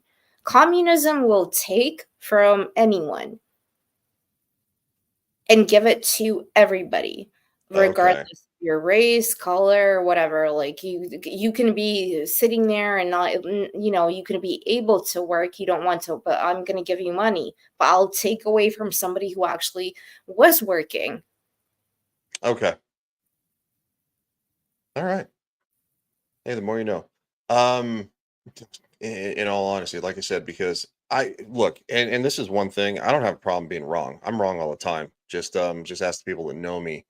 It's one of those things and this is kind of a modern day problem too. When people are wrong, they don't admit they're wrong because they're married to their ideas. Then they're not willing to have a open conversation like this, like everybody in the chat, because we try to highlight chats too, giving new information. And they clamp down, and they only want to be around people who believe what they believe. And this is literally was birthed from stuff like this, to where it's like, you must believe the Nazi ideal. And if you do so, you become a prominent member of society. You become a celebrated member of society. Yeah. And it's not good, because discourse is a good thing. Like, if I don't agree with something Anna says, and I say, hey, I don't think that's right, and then she shows me evidence to where I was wrong, and I go, no, that's garbage. Where did you get that from? It's wrong. I know I'm right. That's me being a giant jackass. Like, you need to be able to be malleable and fluid to understand that you're not always going to be right, and that's And part I of it. and I and I think this is what this is lacking. There's no discourse. It's just, again, another lady who's going to be talking about how Jim Crow politics influenced the way Hitler was like, there was nothing else in the world apparently that ever influenced him. Of course, it was America and Jim Crow. Like, And quite frankly, it bothers me today, these people who cry, the United States is the worst place in the history of the world because of slavery. There's literally, and this is a rough estimate, of about 30 million slaves in today's world on this planet. And guess where the majority of them are? Africa. Because people enslave people when you live in a primitive world. Because you know why? You just can. It sucks. I don't like it. But we got to let it, sometimes we maybe take the United States off the hook, and let's focus on the real problems. You want to go combat slavery? Go to Africa. You're not going to like it, though, because you're probably going to get shot by a militia on the spot for literally speaking out against them, because you're not allowed to speak. So You had prominent people who were invested in these ideas, trying to determine the superiority and the inferiority of races. They also used these ideas to codify law, to enact policies. For example, immigration quotas. So there's a set amount of individuals who can migrate to the US. Hitler thought this was a great approach to building the kind of national community in the United States that he wanted to see happen in Germany. The Nazis were also influenced I am by... so what does that have to do with immigration? Hitler didn't the US and immigration, and Hitler had not, damn it, he emigrated to other countries. I'm getting really mad at this, because this is literally taking one point, which is an interesting point in today's society of immigration, and then going back to the 1930s, and that Hitler somehow was against immigration. he was an What? immigrant. He was born in He Austria. went into other countries and persecuted people and killed them for what he didn't. Nobody came into Germany. Oh my god. Yeah, this one's rough. This Oh, one's this rough. is just so dumb. Immigration is fine. Nobody on this panel thinks immigration is bad. Legal immigration needs to be controlled. Otherwise, you have people just pouring into your country who don't necessarily have the social What does skills. that They have to do with Hitler? Like, had literally, nothing to tell do with it. me. Zero. What? Oh, and this is still a Immigrate, racist if time, by the way. anything, he immigrated from Austria to Germany. So he is Yes. the immigrant because he immigrated into Czechoslovakia. He immigrated into Poland. He immigrated into France, Italy, everywhere. He immigrated into Pearl Harbor. He's the immigrant. Jesus Christ. What are these people smoking? What kind of history are they teaching kids in school and university? No wonder, like, oh my God, this is no. And that's why we do this show. And that's why I created a history channel, because I'm very passionate about history. And quite frankly, it needs to be told right. And history can only be discussed because, quite frankly, Anna and I were not there in Nazi Germany. None of these losers on this, these commentators were there. They're just going off of information that they've read, and they're putting their own bias on it. And that's part of the problem, is they're putting a bias on it to I have where my guilt about the Jim Crow era. Yes, literally, yeah. horrible thing that happened. But like, dude, yes, they were influenced by racism. But again, it goes back to like, what does this have to do with what we're talking? No. The only thing that I know specifically that Hitler ever quoted in a Mein Kampf is that the United States started eugenics, and he took it and he's like, I'll do it better. That is literally, I'm paraphrasing. He referenced what the United States did with eugenics, which was horrible. Nobody's saying it's not. But he took it to literally new heights that have never been seen. And quite frankly, so no, that makes him a bigger villain. The United States, yes, we ended slavery. We were like literally one of the first ones to do it. No, the UK ended slavery. I thought they were after us, but we still had Jim we Crow, were so before you. technically. No, 1800s before you. That doesn't matter. We kicked your. No, I'm kidding. I'm kidding. No, it does matter. I was gonna make a joke, but Anna's like, no, don't make the joke. So the thing is that, well, that's why. Well, I did say one of the first. I'm not saying that's first, but anyway. So Western worlds ending slavery is an incredible thing, because slavery is bad. Enslaving people to be like going, to do things, is people are not property. Unfortunately, in today's world, you could probably argue that a lot of us are still kind of go like and read a really good classic book by Dostoevsky, which is called Dead Souls, about how in Russia in the 1800s, people who were actually white and Russian were enslaved by property owners. So but I can sit here and say, so I've got guilt. I've got guilt about being white. I've got guilt about I need to go and apologize to myself for being Russian and white. Like, no, like, just leave that whole thing out of this. He had an impact, whatever, Jim Crow's laws on what Hitler thought, but don't make it such a big issue like it was the ultimate definitive thing that he went into America. And in America, stop making it about America. Good Lord. There's a whole world out there. That's what pisses me just off. as screwed up, if not more. Like, it pisses me off so much. I'm gonna go off camera because it pisses me off. Oh, I see it now. The photo. I get the context. Never mind. So it is relevant.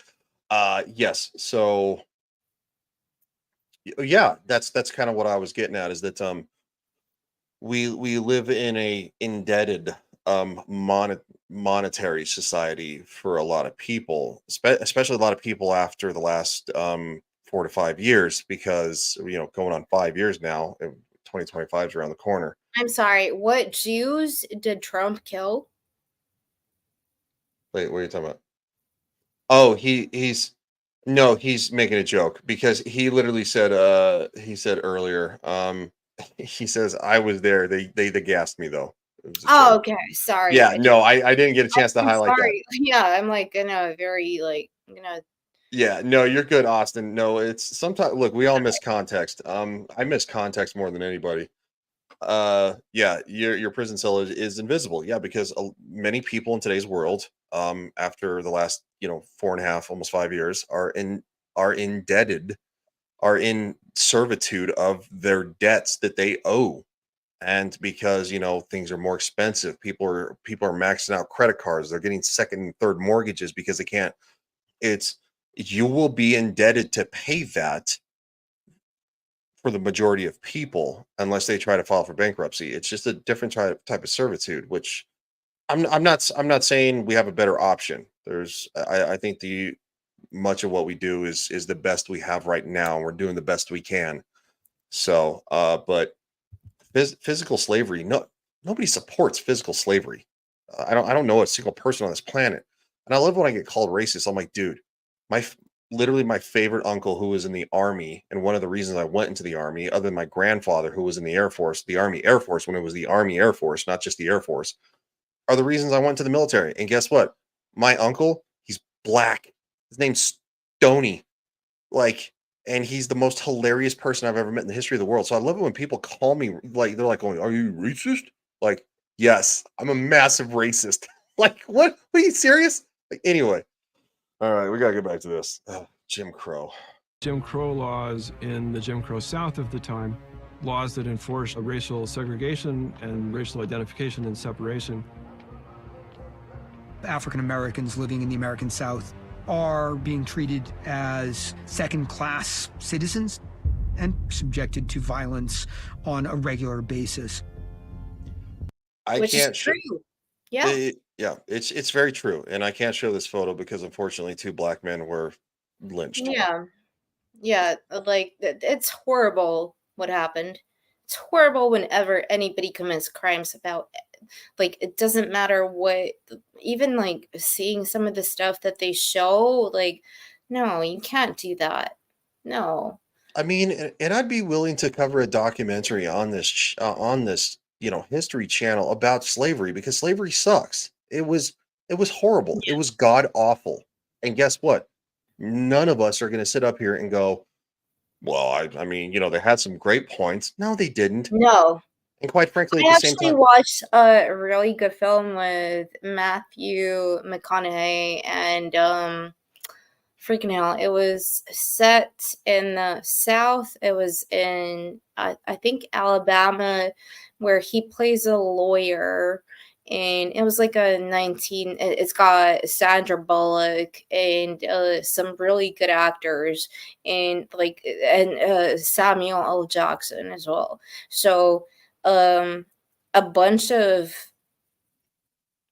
white supremacist assholes go and do horrible things to a little black girl, and like Matthew McConaughey is the lawyer for the father, because the father, Samuel L. Jackson, goes and does horrible things to the dudes that did things to his daughter.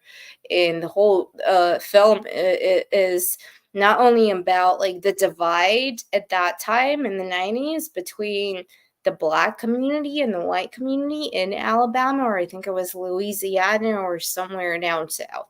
It's also about like your family. What are you doing? Like your morals. It's such a great film. Like I recommend it to everyone. It's awesome, especially in today's day and age. Like that really shows you how people can be absolute assholes on both sides, but then there are good people on both. Mhm. Like, well, actually, kind of speaking to that, we'll talk about Quentin Tarantino. Inglorious Bastards was a great movie.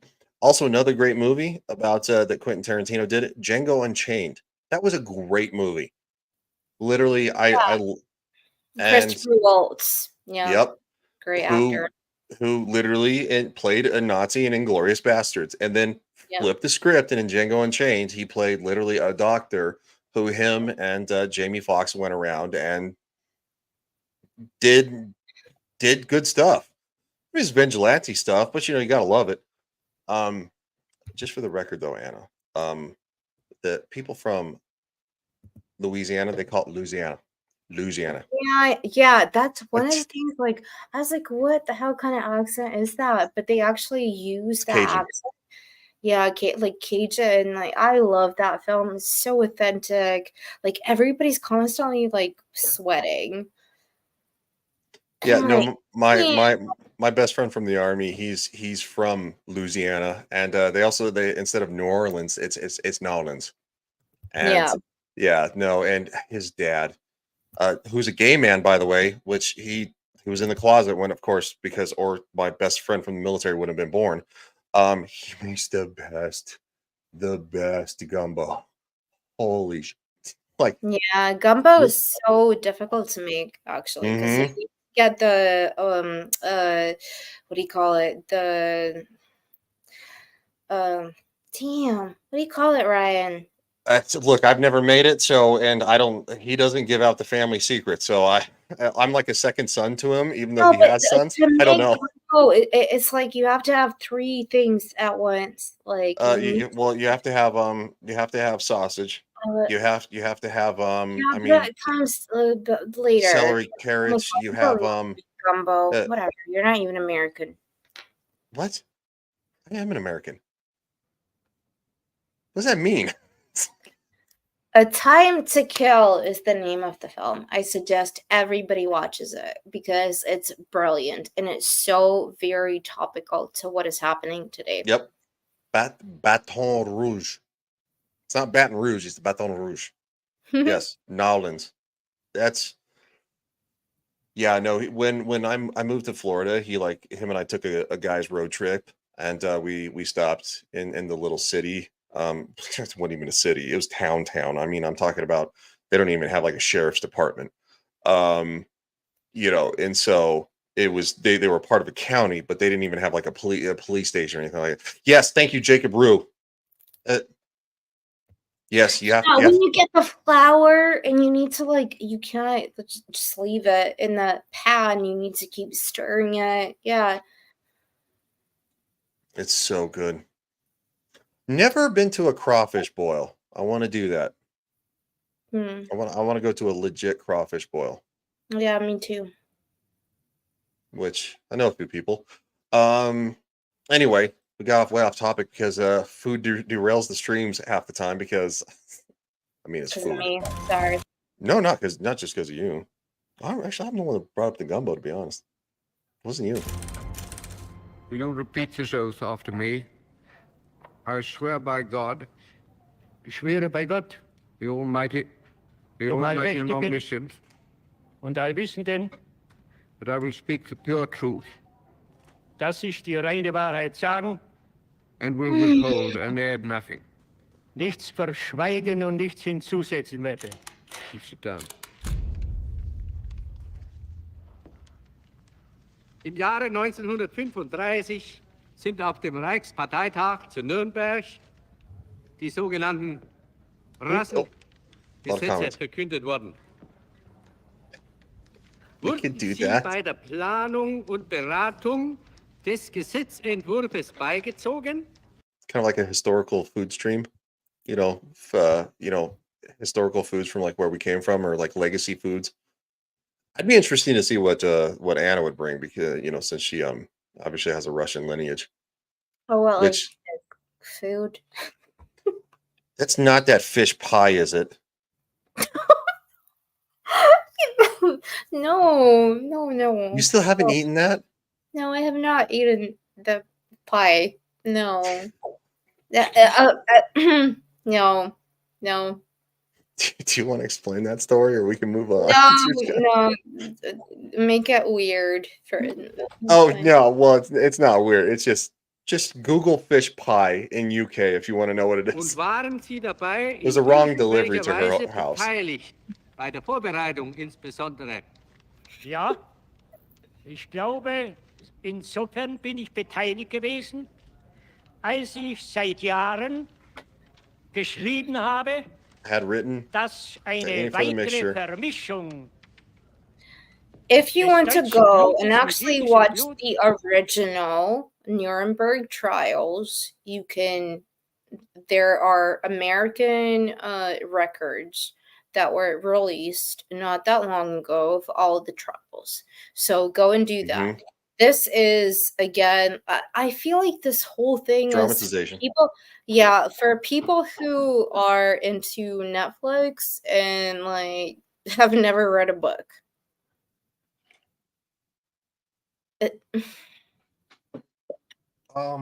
Why do you need to, like, do you want to make the whole documentary like, the line is, whether are you making a documentary or are you making a fictional film of your opinions? So let's not confuse the two. If it's a documentary, show the actual trial. It's there for everybody to see. It's what Why I call are you reenacting series. No, it's I mean, a docu-series has, when there's a murder, you show crime scene photos from the murder. True. You don't reenact it. I mean, and we have seen some footage from the Nuremberg trials, but you literally have the Nuremberg Yes, trials. you do. The Like, you can actual show those. Yes, the whole thing. You can go and actually watch them. Yeah. I would maybe assume that they thought that the audience wouldn't be interested in seeing something that old, or Exactly, maybe it's because yeah, you should teach this in schools. yes. Constable says, snag the Escoffier cookbook if you want to learn all the mother sauces and eat stuff like that. Roux is used to make bechamel as well. I don't think I said that right. Bechamel. Bechamel. Also, Andy says, Anna, you need to listen to Justin Wilson, a TV Cajun chef who did stand-up comedy for decades. Does he have a YouTube channel? Because I'd watch that. He's making Cajun food and telling jokes. Sign me up. Dass das verhindert werden müsse. Ich habe wiederholt solche Artikel geschrieben. I never got tough enough to stomach Julius Streicher, the sadistic, pornographic Jew-baiter from Nuremberg. Almost to the last, Hitler had a warm heart for this psychopathic pervert, the Nazi boss of Franconia, and editor of the unspeakably vulgar anti-Semitic mass circulation weekly, Der Stürmer. It's called the Der Stürmer is. I had to back it up. Sorry, guys. I can't say anything. Gonna probably get arrested if I do. Yeah, the country you're living in right now. Yeah. Wants to extradite Elon Musk. Good luck. Like, what insanity. So, okay, literally. Mass circulation. It is called the Jewish murder plot.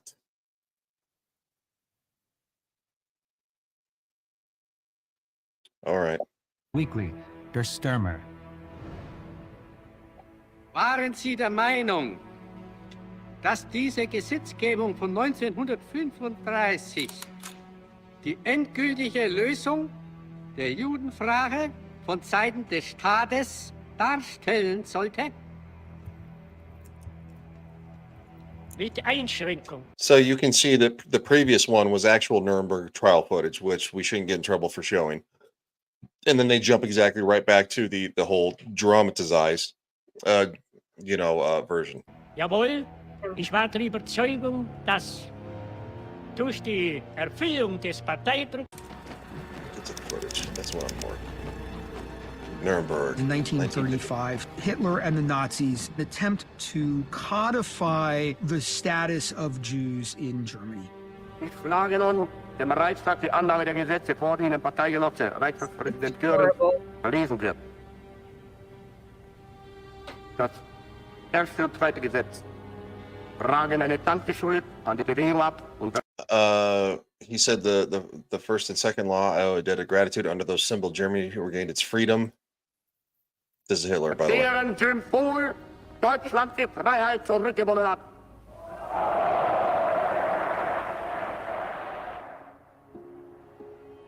The Nazis had already begun a series of both legal and ad hoc measures to exclude. This is not something that, like, so, all right, citizenship law. Look, most countries have citizenship laws, right? And not, again, not saying that the Nazis did anything Jewish great. people from German life, this is their attempt to really create a stable legal foundation for this. Yeah. It turned it turned Jews into second-class citizens. That's what it did. Citizenship laws for, people coming in legally and going through the process is great, but this is not. Ist nur der Staatsangehörige deutschen oder artverwandten Blutes, Demonstrate through their behavior that they are willing and able to faithfully serve the German people and the Reich. dem deutschen Volk und Reich zu dienen. The Nuremberg laws deprived Jews of German citizenship, confining them to the inferior status of subjects. They also forbade marriage between Jews and Aryans, as well as extramarital relations between them. Hitler, as his party hacks never ceased to proclaim, had become the law. There was no other in the Third Reich. Unser Führer, im Our Führer, the savior and warrior. Hail victory, hail. Although the Nazis saw being Jewish as a racial category, they had to fall back on a religious definition. So what the Nazis said was, you would count as being fully Jewish if you had 4 or 3 grandparents who had been officially on the rolls of a Jewish community. If you had 1 or 2 Jewish grandparents, then you were deemed what was called in German a Mischling, or a person of mixed race. In the first couple of years of the Third Reich, there was a lot of bottom-up activism, a lot of street violence directed at Jews by the SA, but also by ordinary Germans. And so many German Jews saw the Nuremberg laws as stabilizing the situation and as providing, in a sense, clear rules. We have some legal regulation around this situation. We can act accordingly and we can survive. Most Germans were not out to kill Jews. They didn't see this as the first step of isolating a group as a step towards genocide. We now see that step of isolation and robbing of human rights is very crucial. But that's not what most Germans asked. They asked, I'll just say this. Does everybody remember after January 6th when AOC wanted to put all Trump supporters on a list? That's dangerous. That's this. This is literally that. I want to put you on a list because you're not the right person. You're the wrong person. Shit's crazy. It's psycho. is life economically better? Many Germans, probably a majority, actively supported the regime. And part of the reason for that was the Nazis' success at solving the Great Depression. You go from a situation which I would like to allude to was literally the result of World War I. That plunged Germany into such a horrendous state that people were struggling to literally buy food. And that's not okay either.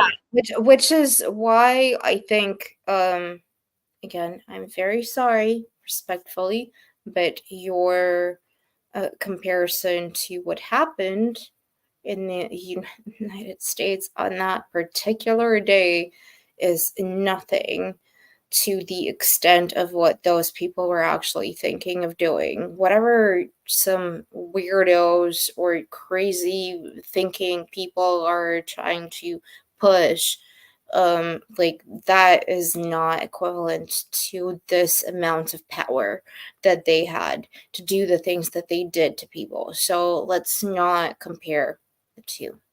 Come on. Like it's not that I'm comparing them. It's what unfortunately our retarded politicians are trying to compare it to, and that's kind of the bridge I was making on that one. Like it is not the same, no, but othering people has been a thing since the beginning of human history, and so quite frankly, we're seeing it in today's world, and I think this one would probably and again mean, it happened to me. we're Happened to going me. we're going around the barrel. I was going to use you as last because you're actually here, but we're seeing actual anti-Semitic hate in the United States. But like going, great, that worked out well in the past, Mhm. and we're actually seeing hate for people with a Russian lineage because two countries are at war, and that's not fair. You don't blame the Yeah. people. You don't blame the people. You blame the person who did it. You blame the politicians, the military strategists that did it. You don't blame the people. It's not their fault. They're Yeah. and that's why I don't understand this whole Russia Ukraine thing. Like it's two countries are at Well, war, but it's not the Ukrainian or the Russian yeah, well, physical citizens' fault. yeah, like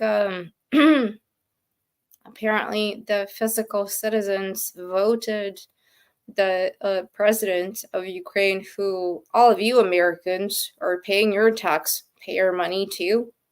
So his Mhm. wife can go to Paris and get all, but yeah, no, like can't say that, $300 billion. ridiculous, so ridiculous, and like I cannot, because of me being Russian, actually do the same things that other people are who also have a UK passport. Like, same thing that we're talking about here. Why? What did I ever do? Nothing. Nothing. And it's like the Treaty of Versailles was blaming the whole entire German people Yeah. for what happened. They didn't do it. They didn't choose to be like going, "Yes, we love the war." I mean, maybe some of them did, but you can't blame a whole people. You can blame the leaders, but to put the sanctions on a country that you did to make them force them to pay back these probably billions of dollars, which in today's world would be trillions upon trillions of dollars. Yeah, I You I literally don't have even like financially, I don't have the same, because of the fact that I am associated with Russia. I can't do the same things as people who aren't. Is that's that racism. racism? Yeah. Yes, that's racism because you don't live in Russia. And quite frankly, even if you did, you shouldn't be blamed for I what know. your I'm leader's Russian, doing. so But like you live in the UK and you're being discriminated against. In the United States, that would be absolutely 100% illegal. Now, yeah. would the government maybe step in? No, but you could find a defense. You could, excuse me, not a defense attorney. You could find an attorney to sue the holy sweet mother of Jesus out of No, somebody for you discriminating can't against have an you. attorney going against a state, which is, I think, what's happening here. It's a state thing that is going on, and with this documentary, why it really like pisses me off, because it's done by people who don't actually understand. They grew up in their bubble and are doing this, and I'm actually really disappointed in Joe Berlinger, because I thought he was a documentarian, not a fucking person who's gonna be paid off by Netflix to put out propaganda, because this is propaganda. Well, it kind of alludes to the whole entire media establishment in the Western world. Look at the BBC, CNN, MSNBC. I'm going to even say Fox News. They all put out propaganda from their side. I look at both sides and I decide where I look at the facts on the ground because I see quotes from certain things. And Americans don't support Americans by far, working Americans do not support this Russian-Ukraine war. They support I the know former that. president saying, "This Just like sucks. the I don't." majority of Russians support Trump, because under him, we would have good relations where people can actually sit down and talk and not have all of this bullshit.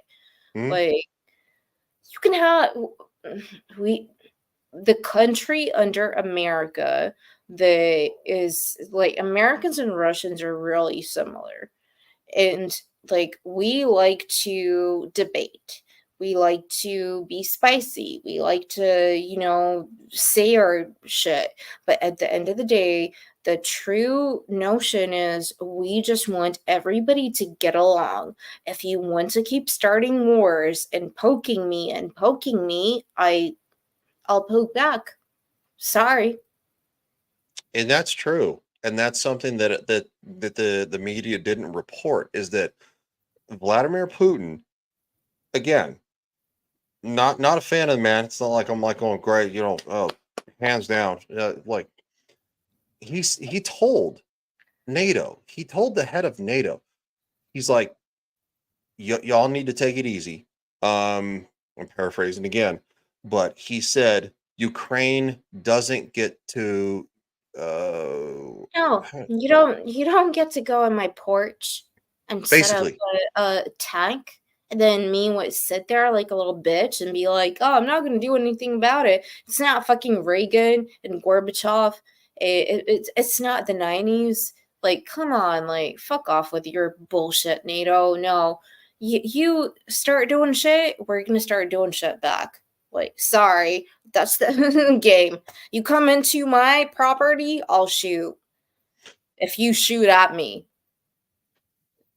So I got sidetracked because apparently the X is having a problem streaming this. It's probably a Yeah, connectivity issue, but probably. whatever. Yeah. Anyway, my point is, and to elaborate on what Anna said, she's very much right. NATO was designed to come together to combat the former Soviet Union. When Yep. was the last time the Soviet Union was a thing? 1989. Mhm. 1989. I was 3.5. 3.5. I'm 39 now. Like, the Soviet Union hasn't been a thing for so fraggle rocking long that, quite frankly, NATO probably could have been a little bit of like, "Mm."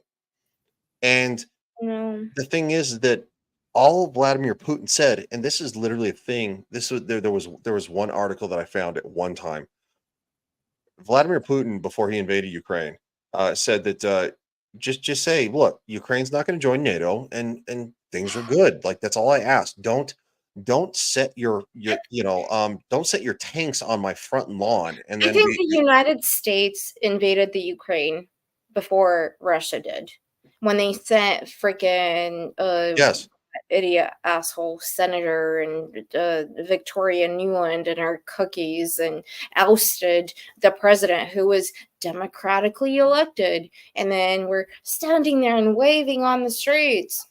Like, we didn't do that. You did that. And then we did nothing. Like, do your own thing. But then, no, again, going back to what we're discussing, the people now that the government in the United States supports are literally Nazis, neo-Nazis, and sympathizers. The Azov battalion, right? Azov battalion. So Azov battalion. Thank you. yeah. I think it was a CNN Joe article that Biden, like, sitting there and like saying, like, oh yes, kissing hands of people who actually killed your own military men who were fighting against the Nazis. Like, what is he doing? Who? Well, look at Canada, who literally had to sell it. What was it? Applauded a Applauded Nazi. an actual Nazi war criminal, and then What they're is like going, this world they're going? like, hold up. It pisses me off. Like, come on, guys, we are better than this. This is, I don't care about what you do in the bedroom. Like, get all of this gender shit away from me. Your race, your whatever. This is literally the fate of the world. This should not, this is morals. This is either good or right. There's no in between. There's no in between here. Because people have died on both sides. American veterans have died and are still dying to this day. Russian veterans have died and are still, like, what are we doing? So fucking, like, I hate it. Well, you sound like the president that I hope it gets reelected. Because quite frankly, I'm over the dying. I don't care who you are. Nobody should die over this horse shit. Andy does have a question for you. Anna, is your family originally from Russia? From Russia, Russia? I don't know what that means. Maybe the Soviet Union. I'm thinking he means. I've met a group of young people from Latvia and Estonia. They still call themselves Russian. Latvians were second-class citizens. I've never heard of that. I've never heard of a lot. This is interesting as well. When you have a big state and you know, you have it's like having the Roman Empire and you have Rome which prospers and people come in and like you take over other parts, regions, and they don't seem to make enough money because they're not educated, not hardworking, and then they start blaming the state, like, oh, the state did something. No, you were just lazy and you wanted to get from the state, and sorry. So, like, in Russia, the majority of the people who actually go to Russia, which are a lot of Ukrainian refugees, a lot who actually work for people I know. They get money there. They can't get any money in Ukraine. They get better money in Russia. Wow, I wonder why that is. Oh, it's because your taxes, Ryan, and your taxes, and Zelensky is sitting there and asking for your taxes, guys. What does it have to do with you? Nothing. Absolutely nothing. Also, at the same time, too, I would like to elaborate a little bit that literally Crimea and the Donbass region, they identify that they literally they fit they come from a more Russian lineage, Yes. and they're okay with the fact that Yeah. that Russia has been there, which Yeah. just for the record, President Obama let happen. So in like 2014, so shout out to that. So no, like Ukraine shouldn't get Crimea and the Donbass region back. It should become a part of Russia because the majority of the citizens there want to No, actually be Russian because when citizens. you go into regions like that, and like like if you guys don't believe me, I will literally do an interview with somebody who I spoke to today who comes from that region. When she was telling me in 2012 that the Ukraine side was shelling them, and they are in Ukraine. Zelensky was not even like they were shelling these people because they identify more as Russians. You go to the doctor goes and it's like, oh, you know, I speak and write Russian. No, we're not allowed to do that anymore. Is that not what this episode was talking about? Well, if you ever want to You do that can't greet somebody in that language. You can't actually say something. Yeah, so this is like it's a little bit of a separate topic, but it's definitely on the topic. If you ever want no, to do it is the that, same thing because he was literally saying in the episode, it starts with you can't talk this language, you can't prescribe me the, you can't put up on your shops in your own language. You are being like cast as somebody different. That is racism. That is racism. So yeah, this documentary raises good points, but at the same time, like, let's finish it. In which in the early 1930s, millions of Germans are out of work, to a situation in which you've got full employment very quickly. And so for because of the Treaty of Versailles and the Nazis decided to defy it. That's why. Germans. That needs to be said because people decided to say, no, you don't get to oppress us. And yes, it was oppression, the Treaty of Versailles. All these countries saying it's your fault and all of your citizens will pay for what you did. That's crap. This is miraculous, especially if they look abroad and they look at the United States or Great Britain, which are still struggling with the Great Depression in 1935, 1936. The Great Depression was one thing, but this was something that was the Great Depression probably about times 2.5, three times, because again, a loaf of bread was like 10,000. Yeah. 10,000. Sorry, And this is a boy, previous episode. everyone, like, I'm really hungry. No, Not you're good. I've been eating a sandwich. That's why I go off camera to like eat a sandwich. So if I go off camera, it's the same thing. We're still here, but Anna's eating the fish pie. It's 1937. not eating She's- fish pie. The She's like, Nazis "Shut take up." a lot of credit where no credit is due. The Nazis exploit existing plans for public work schemes such as building the Autobahn, the motorway. No. The actual previous literally administration was actually cooperating with the Treaty of Versailles and was actually very resistant to look. I'm not saying the Nazis went the right way because again, it was through terrorist. It was a little bit kind of like let's say doing it slightly Antifa style. You know, we're gonna beat people up. We're gonna burn our political opposition's headquarters down, stuff like that.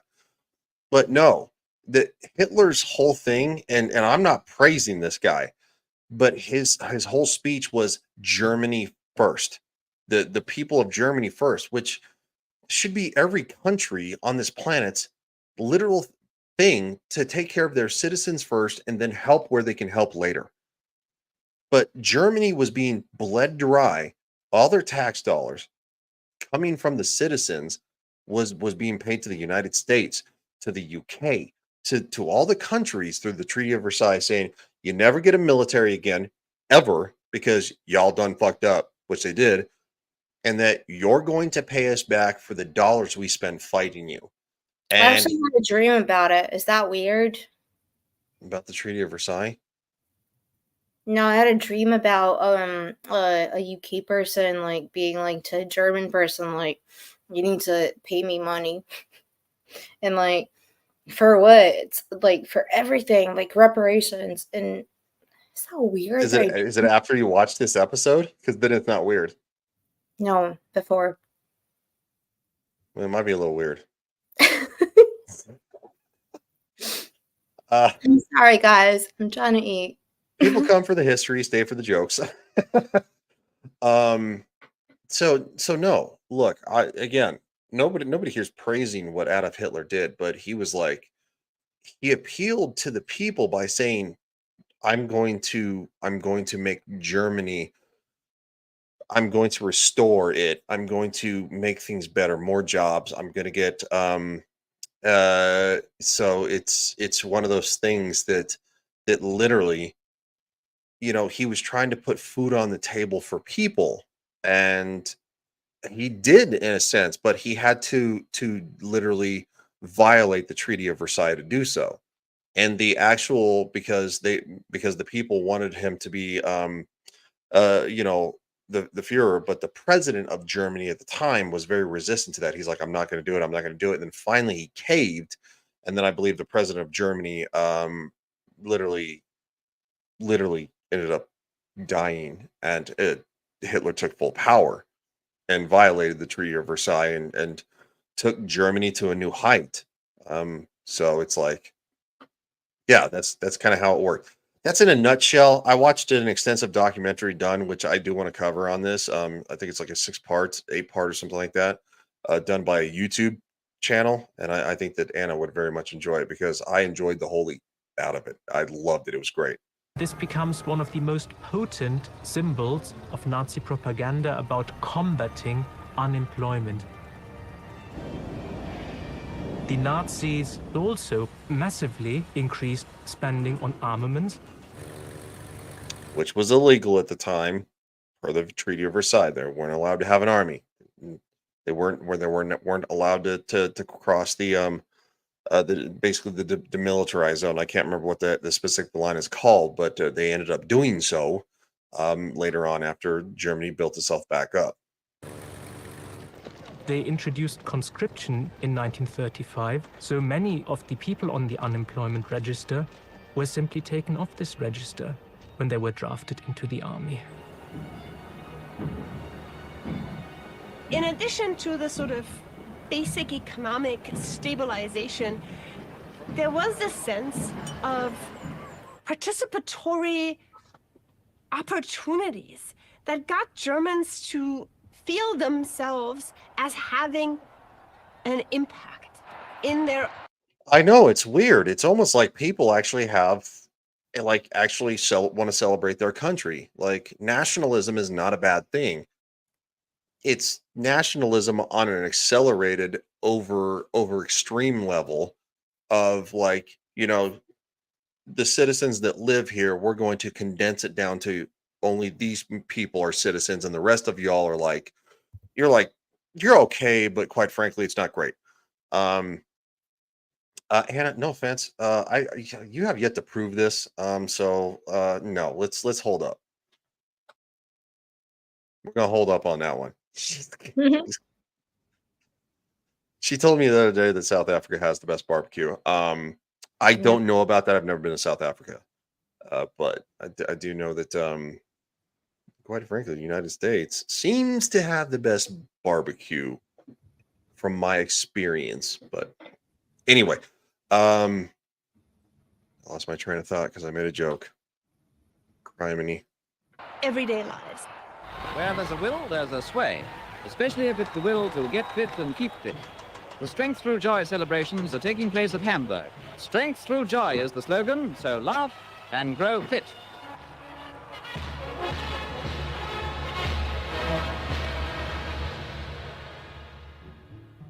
This Nazi organization called Kraft durch Freude, which means strength through joy, that promoted leisure activities for ordinary. I'm sorry. I'm sorry.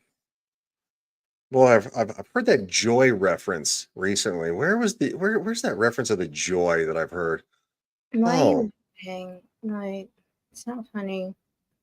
it's a little funny. Mm. It's a I'm little just gonna- funny. Okay. She goes. Andy says, get a tomahawk steak in Texas. I'll give it a shot. Do love me some beef brisket. Brisket is so good. Yeah, well, you see, South Africans actually marinate their meat for 48 hours. Well, she might have you on that one there, Andy. She might have you on that one. If I ever go to South Africa, I will definitely let everybody know. Or even somebody from South Africa who opens a restaurant and does that. Because I love me some food. So anyway, long story short, is that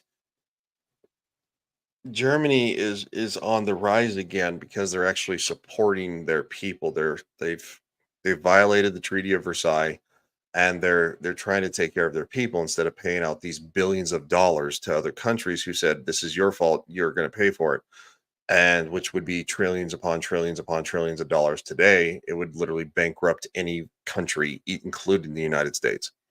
Germans. A lot of these were small scale and local. We're going to go for a hike in the meadows on Sunday kind of thing. But some of them were sort of Club Med kinds of things.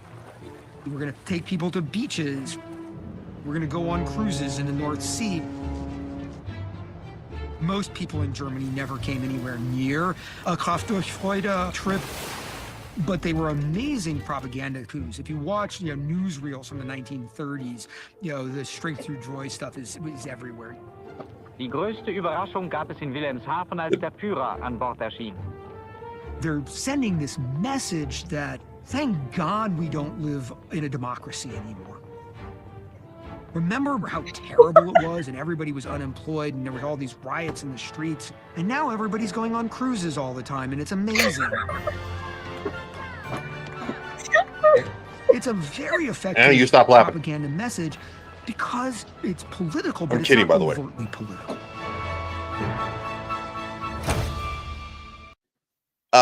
Lord, oh my God. Anna, Oh. aren't you so glad that they don't live in a democracy anymore? They're all going on trips and everywhere.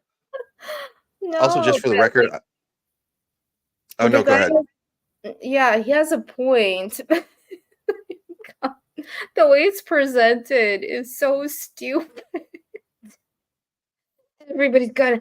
Oh, they were saying, who said this? Who? Okay, propaganda did. Okay, like, why is that such a, like, a news flash to everyone? Did you not know that? I think it's a way to take a pot shot in my opinion, and that's kind of how I read this, to take a pot shot at a certain side because we have the other side saying democracy is in danger. Just for the record, kids, the United States is not a democracy. It's a constitutional republic. There is a difference. And quite frankly, yes, Germany beforehand was more of a democracy. So I think they're taking the piss out to try to gaslight people who don't know. That's just my opinion. Could be wrong. By 1936, Hitler and the Nazi Party have completely coordinated through the process of Gleichschaltung coordination, German politics, German society, the German economy, German culture, German everyday life. That it's now time to focus on the international stage. And at this point, Hitler started taking steps towards an aggressive foreign policy. These steps always seemed to happen in March, and so people started speaking about Hitler's March surprises. In March 1936, we get what we call the militarization of the Rhineland.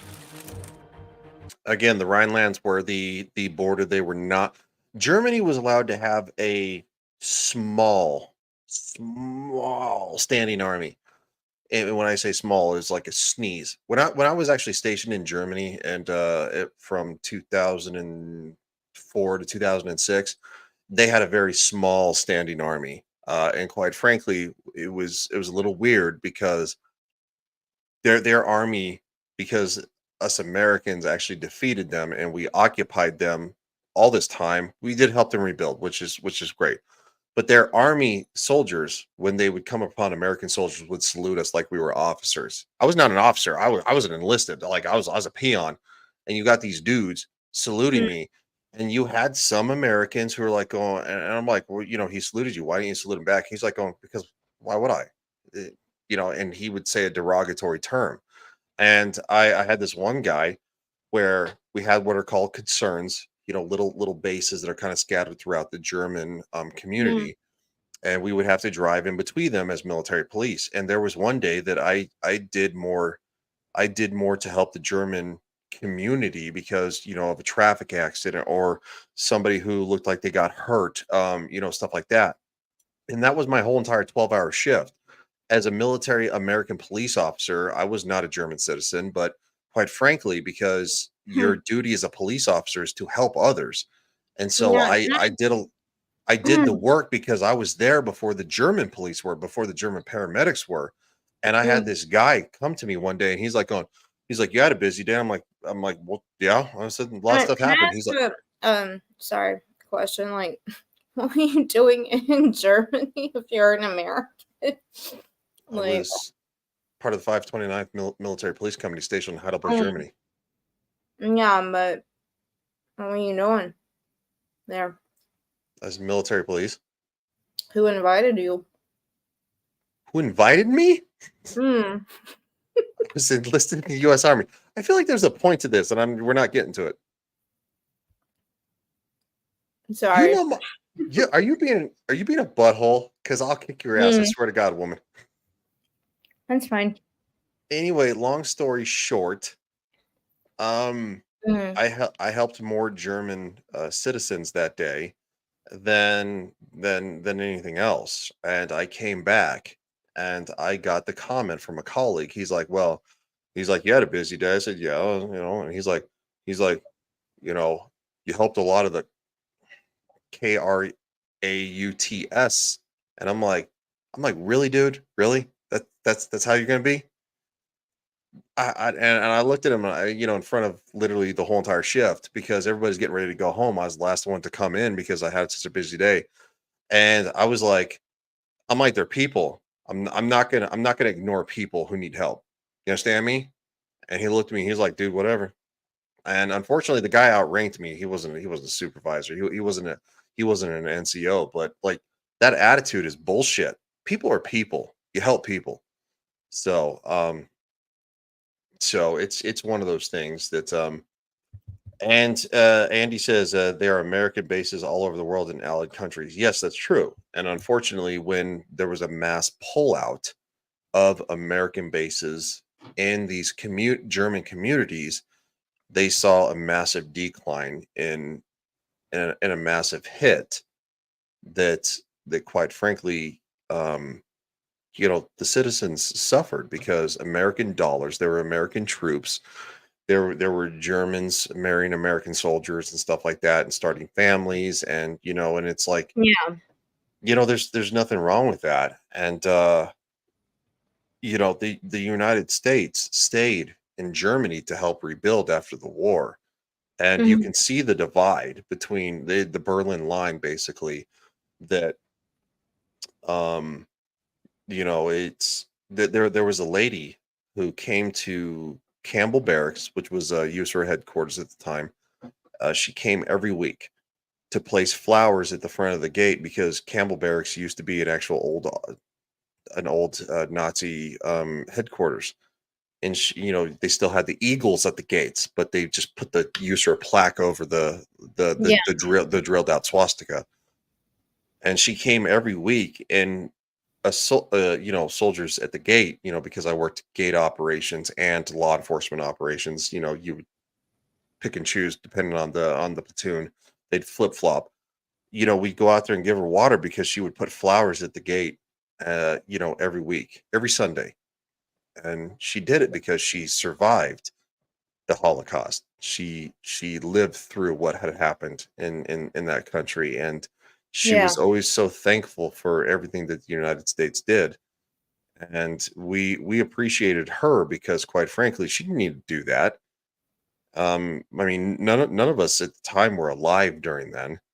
And we would always take her, take her water, take her a part of a sandwich that we had or something like that, and she was there every Sunday until one day she wasn't. And unfortunately, none of us really knew who she was. And we assumed that probably she, it was her time.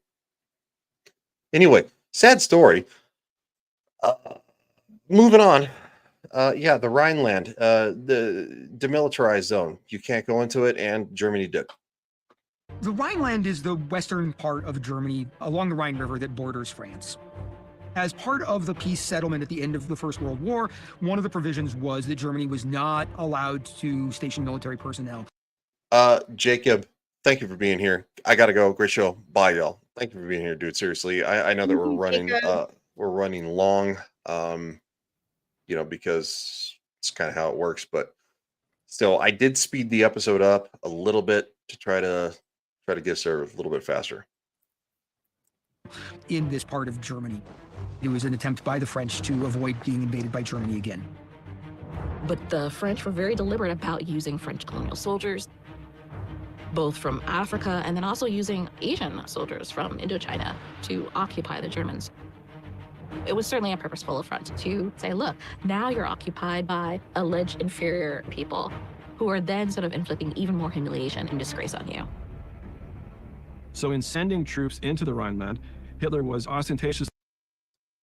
It wasn't that, but sure, go on, girlfriend. ...breaching the Treaty of Versailles. And unfortunately, they were... I hate to say this, they were cheap soldiers. They wanted out. They wanted a better life, and this is gross, the way she phrased that. Doing something which was at least implicitly threatening to French military security. And he takes this step very publicly by giving a speech before the Reichstag, just at the moment the troops are crossing the Rhine bridges into the Rhineland. So it's a very dramatic moment which Hitler makes a very important propaganda display out of.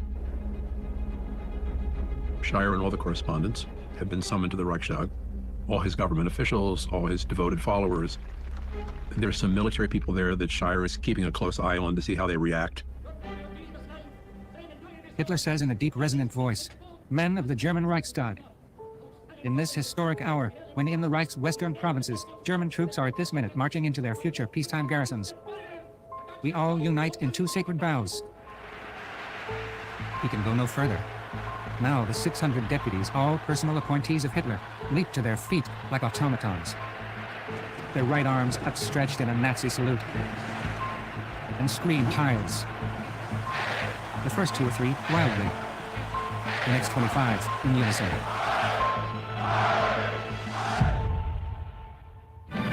Yeah. Germany startled the post-war world with her sudden reoccupation of the demilitarized Rhine area.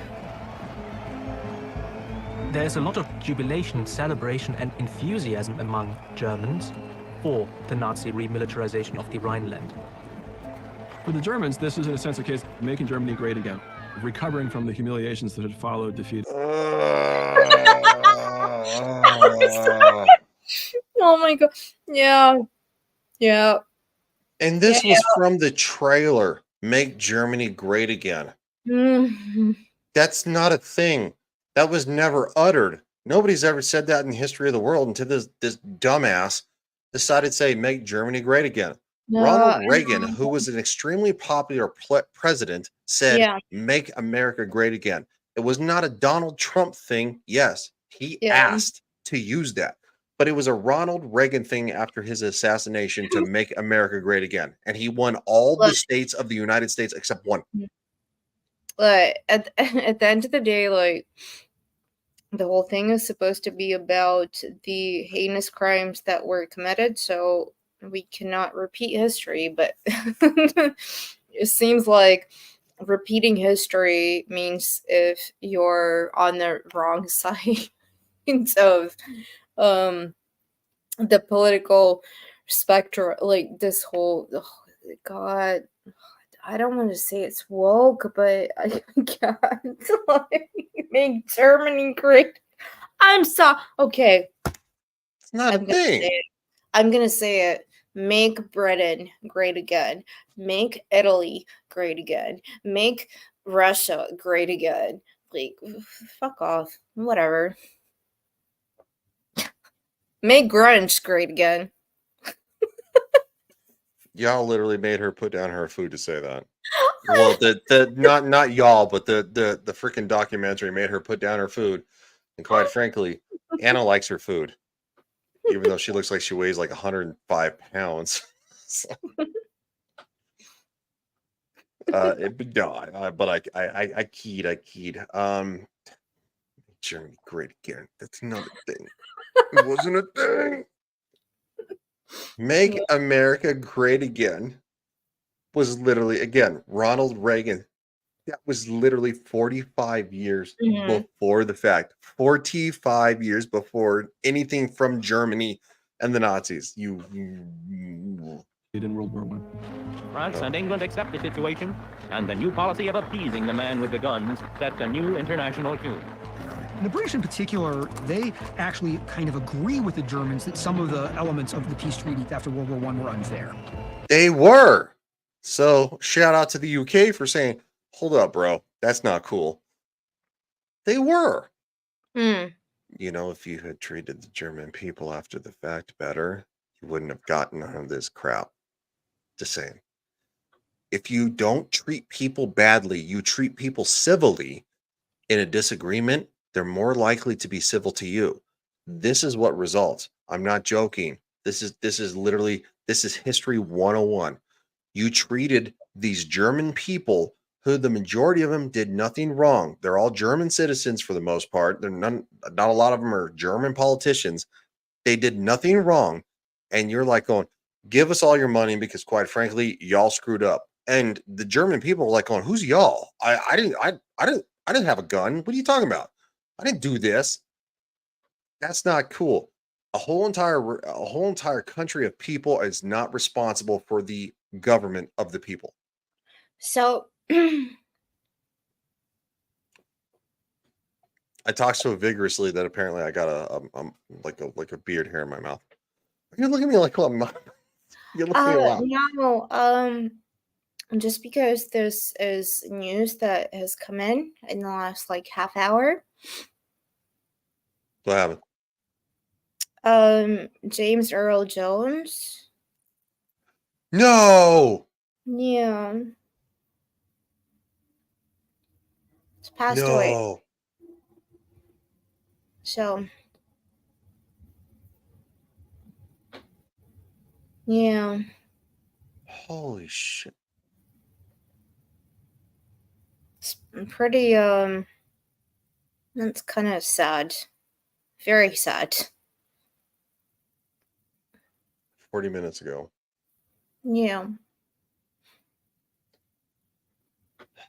I hate CNN, but whatever.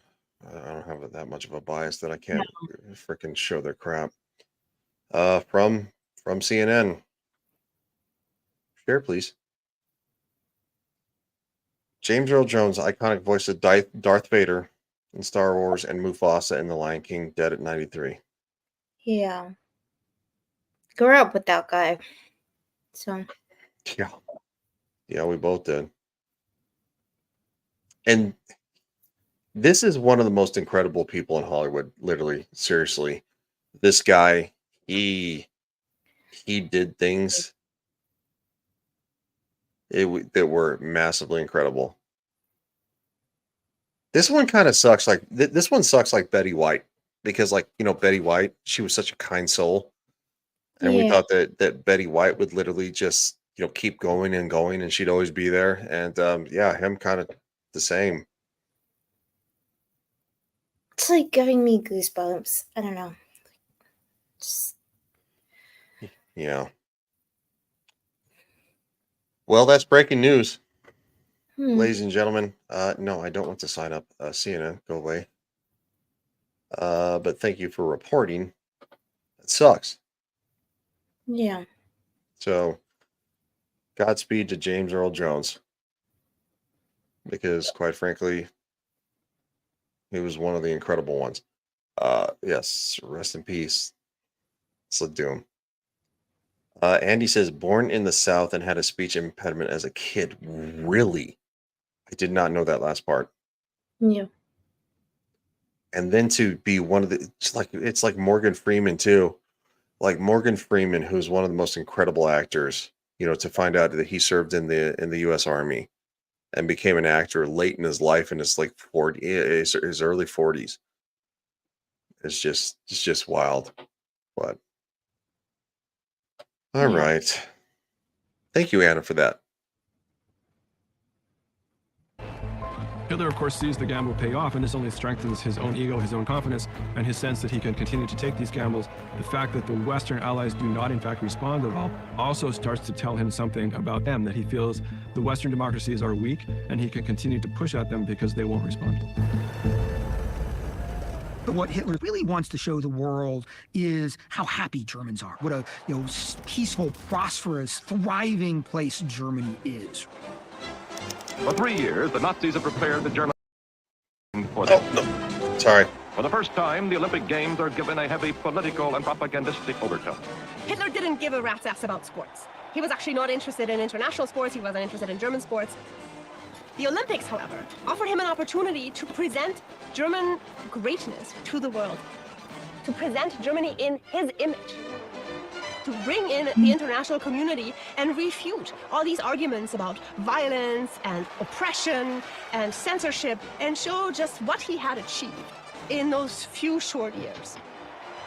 So when the international community arrives in Berlin, they are being confronted with this lavish display. The Nazis actually remove anti-Semitic slogans. The press is not publishing their usual anti-Semitic rants in a way that is really not at all in keeping with the sort of thrust of the Third Reich. Ich verkünde die Spiele von Berlin zum Feiern der 11. Olympiade 1930 eingeleitet.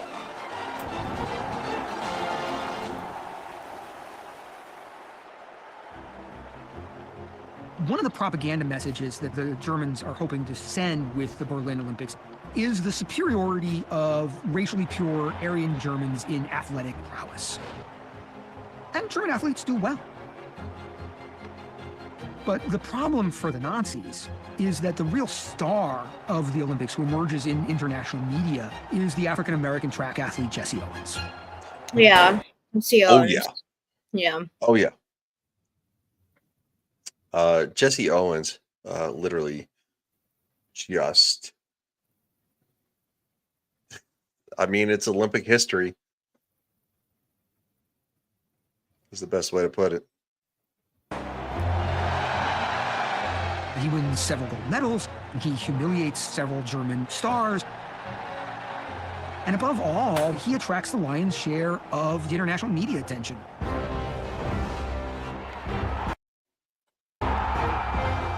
He's the one who's in the newsreels. He's the one who's on the front page of international newspapers. He's the one who comes out of that Olympics as the one name that everyone remembers. For the Nazis, they perceive this as a humiliation.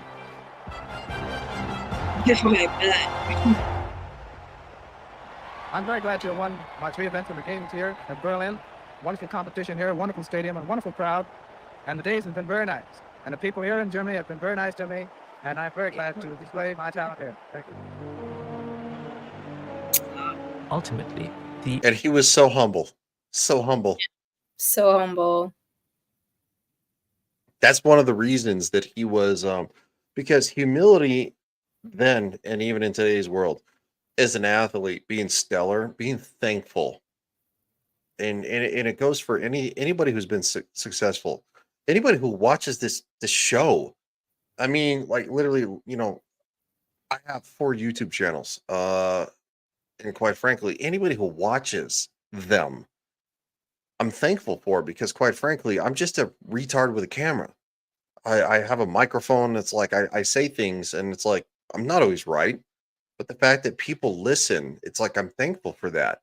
And even when they push back and say, "Hey, man, you may not be right about this," but like, you know, Jesse Owens was just so thankful to be there and say the German people treated me great. It was an incredible experience, and it's something that probably to this, you know, to literally, you know, he never forgot. And yes, at this point, Hitler was so cracked out on amphetamine and the vice versa that he was probably kind of losing it. Yeah, So. but you also have to point out that this was a propaganda video. So you don't know what he actually like felt. As soon as the camera stopped rolling, he probably would have been like, I don't feel comfortable here, because he would have not. I mean, you're going into a country where people like you get put into camps.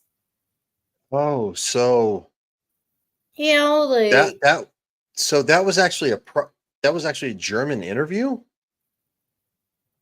yeah, I thought it was like a world interview from like, you know, one of the no, countries, that you know, was from like one of after. the prominent. No, that was in sorry, in Berlin. No, I know where it was from. But I thought it was like one of the, you know, one of the world news medias, because quite frankly, the Olympics were. What's news media? Like, do you think they're gonna allow people to just go in and do whatever they want? They're gonna control everything. I mean, come on, it's like when the Moscow Olympics happened, which my mom worked on when she was 16. Like, same thing. They had kids from Uganda and like sports people, and it was very controlled. What you could say, what people could do, like, no. It's why, like, it's genuine, but at the same time, it's kind of like I have to say this because can't really being in this country puts people in camps. I don't think in 1936 they were putting peoples in camp. They were People. no, they were not putting people. The final solution happens later, but they were actually trying to exterminate people based on their race and color and disabilities. So anybody who had like Down syndrome, or people who were considered like mentally ill, or like Romani, or anybody, were being sent to asylums. The Jewish thing happens later.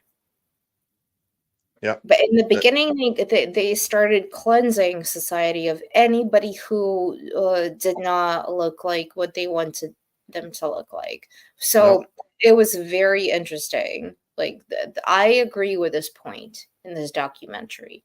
Like, you're trying to portray yourself as this Interesting. What Paris did with the Olympics, doing the No, Alps. Anna's right. Dachau was the first official established Nazi concentration camp, March 22nd, 1933. 3 years before the fact. So Anna is very much right. Well, again, that's why she's here. Because I miss facts. That's wild. The 1936 Olympics gave a major boost to the international reputation of the Third Reich. Many visitors go back to their home countries, and they believe an image of Germans living in harmony with the Nazi regime. William Shirer was reporting at the Olympics with Universal News Service, the Hearst agency in Berlin. And well-known Americans and other foreigners came to Berlin for the Olympics, influential people like Charles Lindbergh. And they looked around and said, well, the Germans can't be that bad, and Hitler's not a bad guy. William Shirer considers these people dupes. They have got a completely false impression of what's going on in Germany, and they haven't really seen the tiger. He started writing about how the Nazis had dialed back their anti-Semitism. The Germans see this, and immediately the propaganda ministry and the various other high-ranking officials go berserk, and they say, what the heck's this guy doing? So they're all over him about this, accusing him of writing fake news. Fake news. It's not a laughing matter whatsoever, but those little buzzword like fake news. Oh my god, like why? You know why. Yeah, I know. We all know why. And it sucks. And it's stupid. Tess turned on the radio for the news just in time for us to hear a ringing personal attack on me, implying that I was a dirty Jew and was trying to torpedo the Olympic Games with false stories about the Jews and Nazi officials there. The front pages of the afternoon papers were full of typically hysterical Nazi denunciations of me. I went over to the propaganda ministry and burst into the office of the staffer in charge of foreign press, demanded an apology and a correction in the German press and radio. He started to roar at me. I roared back and dared him to expel me. But I began to realize what I should have known, that I was getting nowhere, that no one, and he least of all, had the power or the decency ever to correct a piece of Nazi propaganda once it had been launched, regardless of how big the lie.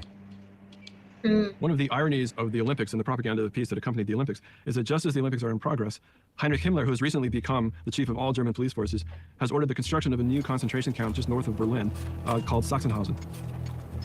Right. Heinrich Himmler is one of, if not the most important architect of Nazi racial policy. He is in charge of the SS. He was not bound by any laws, any other ties. He answered directly to Hitler, which basically meant that the SS functioned as a state within a state. In 1936, Himmler is working on establishing what we call the second generation of concentration camps that are designed to extract labor from the intern population, not merely contain them.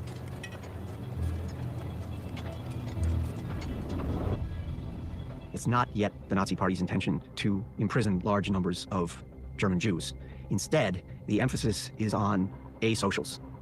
People who are not conforming, people who don't fit into the envisioned Volksgemeinschaft, the envisioned people's community, those who appeared capable of working but were not working regularly, alcoholics, petty criminals, repeat criminal offenders. It would come to include gay men as a particular target of the regime. The Sachsenhausen concentration camp reflects the radicalization of Nazi domestic policy. It reflects the dramatic escalation of Nazi racial policy. It is built in 1936. 1936 is also the year where the Nazi regime makes distinct steps to prepare German society for war. Now, the four-year plan had as its purpose to put the entire economy in a state of readiness for war, did it not? Ich habe ausgeführt, dass zwei Aufgaben zu erfüllen hatte. Erstens, die deutsche Wirtschaft an sich krisenfest zu machen. Das heißt, von Ausfuhrschwankungen. I have to slow it down for this one. Yeah, like again, like go watch the actual like U.S. archives released all of this. Und auf dem Ernährungsgebiet von As it regards to food, möglichst harvest unabhängig zu gestalten. as much as possible. Und zweitens, Secondly, to make it capable of withstanding a blockade, which means in the light of the war experience from World War sie für I. den Zweiten Weltkrieg so für also einen Zweiten Weltkrieg sie so hinzustellen oder einen Zweiten Krieg, dass die Blockade The nicht mehr blockade would die not have verhängnisvollen such disastrous Einwirkungen haben könnte. consequences.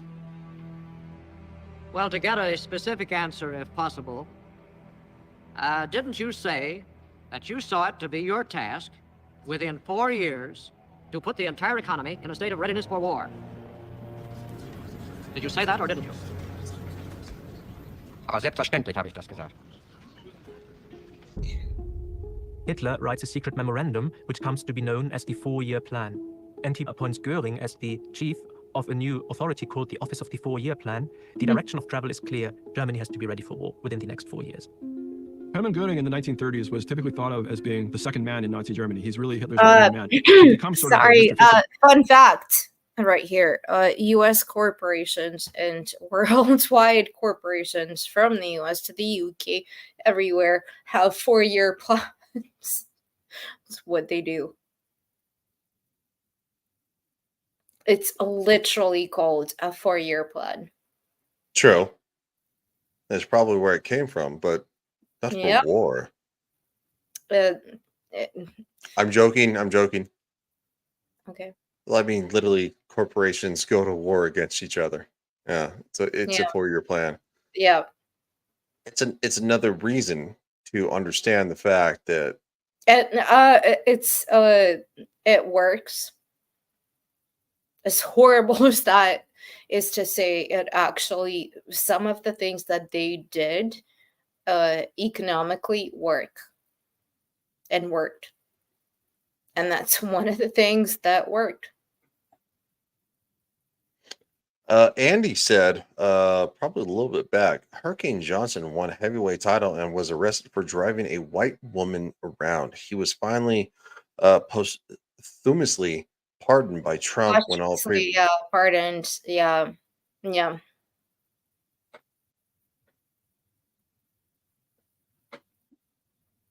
who gets sent to do all kinds of different jobs. This is in keeping with the whole overarching concept of working towards the Führer, of creating diverse entities that will compete with each other in order to arrive at a policy outcome that Hitler wants. Hitler was not interested at all in bureaucratic procedure. He thought that as a true leader, his task was to focus on big problems. Hitler is incapable of friendship. All Hitler cares about is politics. Hitler has no private life. One of the few people who are almost friends with Hitler is Albert Speer. Hitler had dreamed of being an architect when he was a young man. Here then was this young architect whom Hitler saw as being very talented. Speer was also good looking. He came from a well-off family. He was well-spoken. So he's For gay his part, now. Speer clearly idolized. But I mean, I don't know. I can't. It hurts my brain. Actually, you can. Say what you know. I'll be right back. I have to step away for more than like 20 seconds. So, Oh Lord, that's nothing. I'm all here for it. It's my channel now. when was it not your channel? And that's a joke, by the way. Okay, it's you can go it's now. equal opportunity. Step away. She's like, go away, you. Yes, women rule the world. Haha. What? No, That was funny. no, it wasn't. Yes. So continue. Oh, okay. Continue with the episode. Well, All right, we're hold on. talking about the episode. Like, what are we doing? I'm not going to be eating on stream. And hero worshipped Hitler, and there so you go. their relationship had this sort Grumpy. of worshipping part on Speer's side and sort of paternal mentoring relationship on Hitler's side. Hmm. Hitler, of course, had the idea that he was creating what would be a 1,000-year Reich, and Yeah. Berlin would be a kind of world imperial capital. Berlin was going to be Germania. It was going to have a huge set of boulevards going into the center of town, a massive new airport.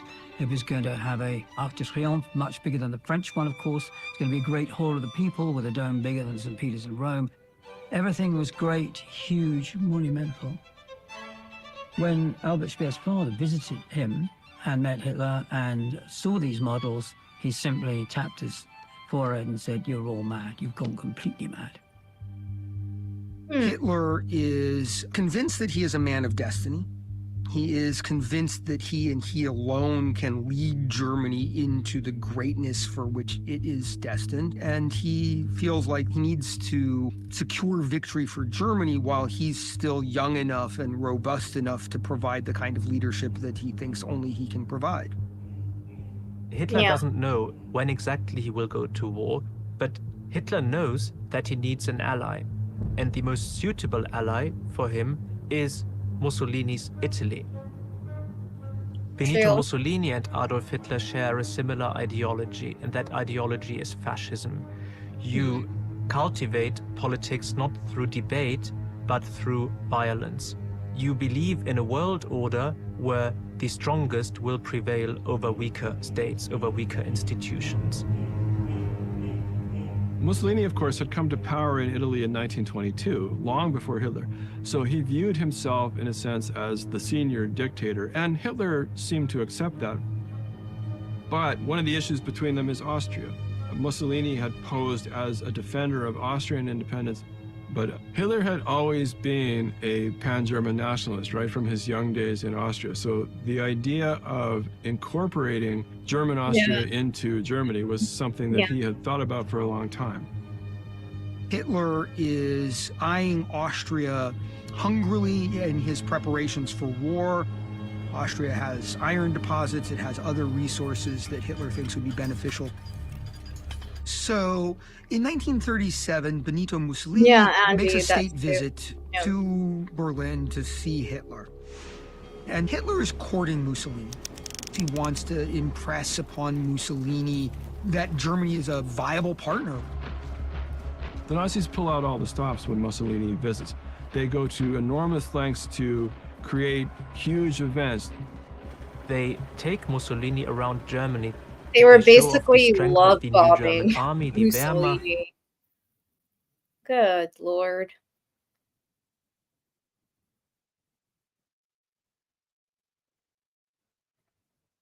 So Andy, with what you're saying, without their agenda, Roosevelt put people to work on government projects to spend Fed money in an attempt to recover from the economic depression. That is very true.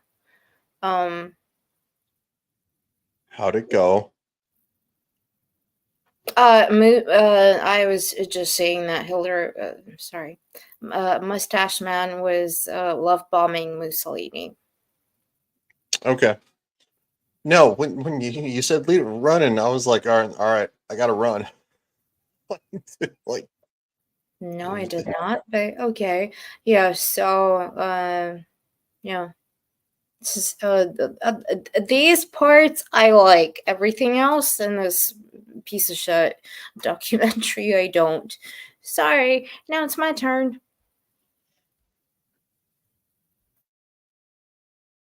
well, we've been going for 3 hours, so yeah, it's gonna happen. There's no doubt that this meeting. Thank you for everybody who's still watching, by the way. Between these two men and their regimes is cemented. In the end, Mussolini and Hitler agree that Italy would give up any claim to be the defender of Austria. So by February of 1938, Hitler is putting enormous pressure on Austria for closer economic cooperation. He wants military cooperation. Austria at this point is already being ruled by their own domestic fascists, who are sympathetic ideologically to Hitler, but who want to preserve Austrian sovereignty. And so the Austrian Chancellor, Kurt Schuschnigg, goes to visit Hitler in Bavaria at his retreat to try and soothe over relations between them. Hitler greets Schuschnigg politely when he arrives at the Berghof. But then over the next several hours, Hitler is trying to browbeat and intimidate. Yes. Did I hear Bormann? Not sure. Oh my God, they did not mention Bormann. No, they didn't mention Bormann. Oh wow, I wonder why. Great. Just gonna eat my kimchi. Thank you. The hell is kimchi? It's Korean cabbage. You can't have it. Salad? Never mind. No, they didn't mention Bormann. And so the Austrian Chancellor, Kurt Schuschnigg, goes to visit Hitler in Bavaria at his retreat to try and soothe over relations between them. Hitler greets Schuschnigg politely when he arrives at the Berghof. But then over the next several hours, Hitler is trying to browbeat and intimidate Schuschnigg into agreeing to what for Schuschnigg are impossible demands, putting pro-Nazi Austrians in important positions in the Austrian government in order to arrange economic union between the two countries, and also to take increasing control over Austrian police and the military. And this is something that Kurt von Schuschnigg does not want to see happen because he understands it will be the end, in effect, of Austria as an independent state. Hitler corners him, dresses him down like he's some kind of juvenile delinquent, berates him, yells at him, and essentially bullies Schuschnigg into a new agreement that gives the Germans everything that they wanted. So after enduring this browbeating by Hitler at the Berghof, Schuschnigg returns to Vienna and decides to hold a plebiscite on a unification with Nazi Germany. He thinks that if he can secure an overwhelming majority of Austrians voting to say that they're willing to cooperate with Germany, but they want to remain an independent sovereign state, it will give him international support to resist some of the more assertive German demands. Hitler's fear, of course, is that the vote is not going to go his way and that most voters will reject closer union with Nazi Germany. And it's at this point that he begins mobilizing for an invasion of the country.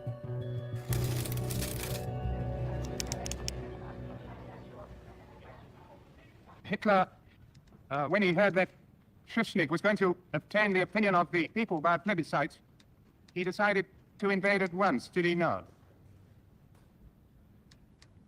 Ja, so, ja. Mir wurde erzählt, als hörte, dass hier eine groteske Vergewaltigung der öffentlichen Meinung stattfinden sollte, durch den Trick einer Abstimmung, da sagte er, das dulde ich unter keinen Umständen. So wurde mir erzählt. He wouldn't tolerate public opinion being ascertained. Nein, er will. Anna, you're muted again. You were saying? What? Like the greatest friend. I was told. Somebody told me. I was told. Fucking take responsibility for your actions and stop. I was told. No, it doesn't work like that. No. How was your cabbage? It's really nice, actually. God, I just flicked it. I'm sorry. You're such a dork. She's like, the cabbage great. Whoa, it's on the wall now. Oh my god. It's kimchi. Like, how do you not know? Military personnel eat this all the time. It's really good. It's pickled cabbage, Korean. Really good. Barely anything pickled is good other than pickles. It is. Sorry, Pickle Nation. Bye. What do you mean pickle? Look. Oh, you're not going back to this crap. There you go. There you go. Andy says cabbage goes through you like a laser beam. So Anna's going to shit her pants later. No.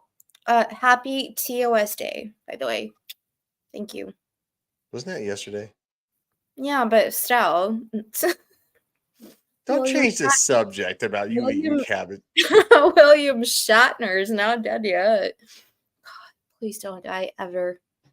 Does he eat cabbage, pickled cabbage too? Probably. He goes into space in real life, so it's good enough for me. He went once into space in real life. Whatever. Are you like Anna, that Star Wars girl who's like going, if I ever meet William Shatner, I would. Please do not ever compare me to that woman. That's a I'd go away. Thank you. Continue the episode. Würde nicht dulden, dass die öffentliche Meinung durch diesen Trick vergewaltigt wird. So wurde es mir erzählt.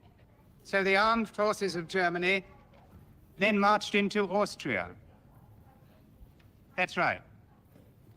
Das ist richtig. Dreimal marschierte ein. and Austria from that day received all the benefits of National Socialism. Is that right? Mhm.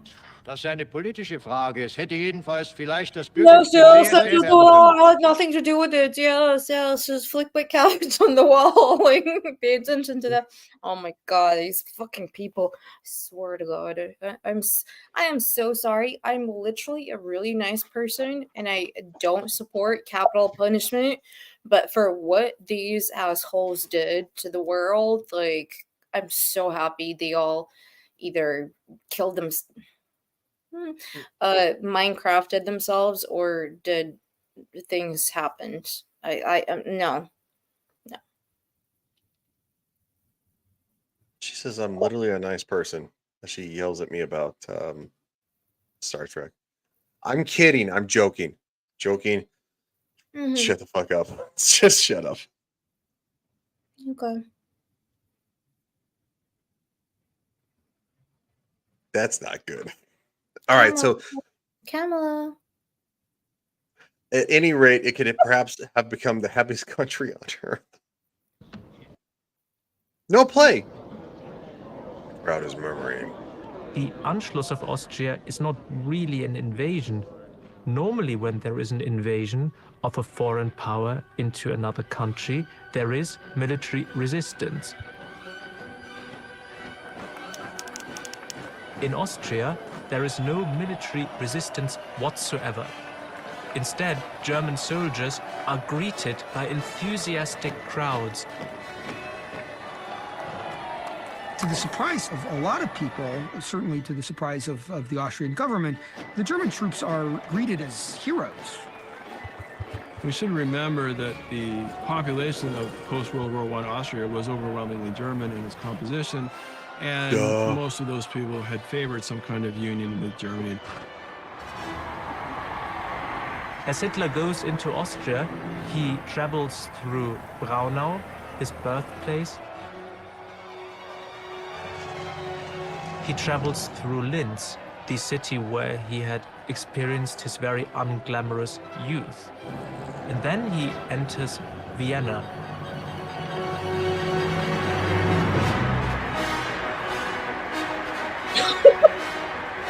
This is a personal triumph for Hitler. He has been a vagrant in Vienna. He has been a nobody before the First World War in that city. Now he returns. Did you say what is this music? Why is the music playing there? Like, come on. It's Ride of the Valkyries. I know, but like, why is it there in this documentary? Ugh. I don't know. Probably because what he did was kind of spectacular when it came to Austria. I don't know. Alright. What is this spelling, Andy? Cucumber pistol juice? Is that pickle? Sorry, them.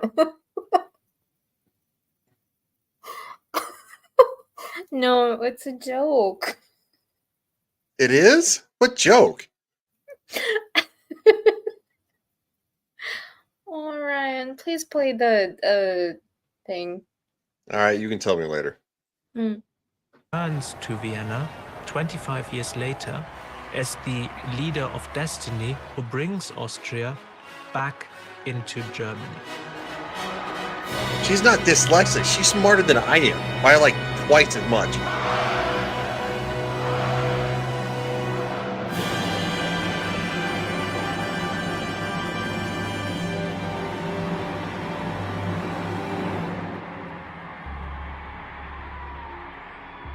Up till that point, the plan really had been to turn. I just want to highlight this real quick. Look at the microphone, man. That shit is wild. That's a wild. That's such a weird thing to say.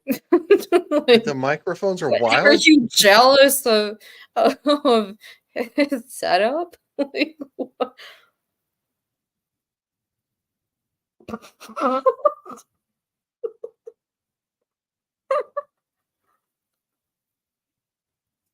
Seriously, dude? Really? Really? It was funny. It was funny. Well, at least somebody thought so. Turned Austria into a subordinate client state, but this popular enthusiasm convinces Hitler that he can simply annex Austria entirely and incorporate it fully into the German Reich. Yeah. Männer und Frauen, ich proklamiere nunmehr für dieses Land seine neue Mission. Sie entspricht dem Gebot, das einst die deutschen Siedler aus allen Gauen des Altreichs hergerufen hat. Die älteste Ostbank des deutschen Volkes soll von jetzt ab das jüngste Ballwerk. What's ew? I don't like it. Well, I mean, I figure you didn't. You recoiled, so I was kind of like wondering what you thought was I don't you. like the way he sounds. Like I don't. Well, that's the German language. It's very harsh. And again, I'm not defending dude. Backtracked by accident. All right. Colored. Did you say colored? No, I said good lord. Oh, good lord. No. I am partially deaf. Sorry, guys. I'm literally partially deaf in this ear from the army. Sorry. So, why are you sorry? Attackstation und damit For Hitler, the Anschluss I have never seen this person ever. Jesus Butisa. I think that's spam. I think it is too. Yeah, it's on Twitch. That's why it's spam. All right. Shout out to Twitch for its spam. Andy says, embracing my name stopped the fights I had in school. Okay. Pickle. I don't think cucumber juice makes it better. It makes it worse. No. Oh my god, Ryan, literally. What? I thought that was the joke. Oh my god, like have you never actually had like pickle juice? I've had a pickle from the juice. God, like it's Wait, do you drink pickle juice? Thing. What is wrong? Oh god, I'm Do more you- American than you are. Anna, do you drink pickle juice? You're not more American than me. Do you know what? I'm gonna go and drink it right now. That's what I'm gonna do. I don't think that makes it better, especially if you call it cucumber juice, which The same thing. It's pickles. It's cucumbers. yeah, but cucumber. It's the never mind. brine. It's the oh my god. A cucumber. Like good grilled chicken and good pickle juice. Oh my god, it's so good. What's wrong with you? You're not even American. I am American. I was born in this country. I'm gonna go and get my pickle juice. All right. Let's see how American I am later.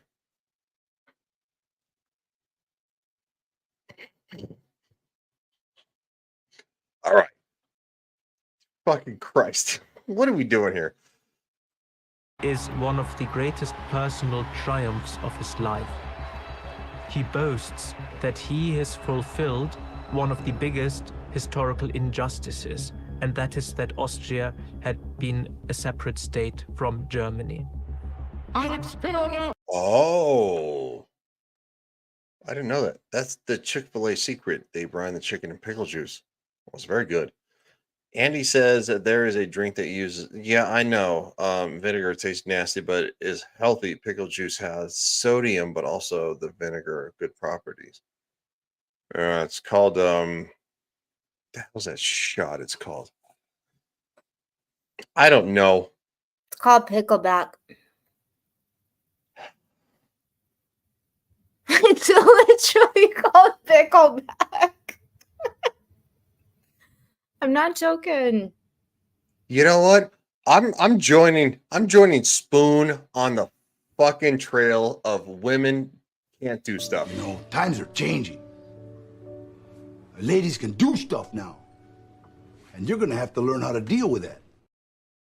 Fuck that. I'm not dealing with it. I'm joking, by the way. Joking. Mhm. Come on, that's funny. All right, show us the I don't have enough pickles because I haven't been brushing enough, but I have something which is the same thing but with mushrooms. Ew. It's really good for you. And you like No. yeah, No. like Mushrooms and vinegar are not good for you. they're not, it's not vinegar, it's brine. Salt. Salt is not good for you. Actually, it really is. It is to a certain extent, but Yeah, but oh my god. she's gonna yell at me. Yes. No, I'm not. She wants to yell at me. No. All right. We literally have 14 minutes left. We have to do this. Yeah. Und Kanzler der deutschen Nation und des Reichs melde ich vor der deutschen Geschichte nunmehr den Eintritt meiner Heimat in das Deutsche Reich.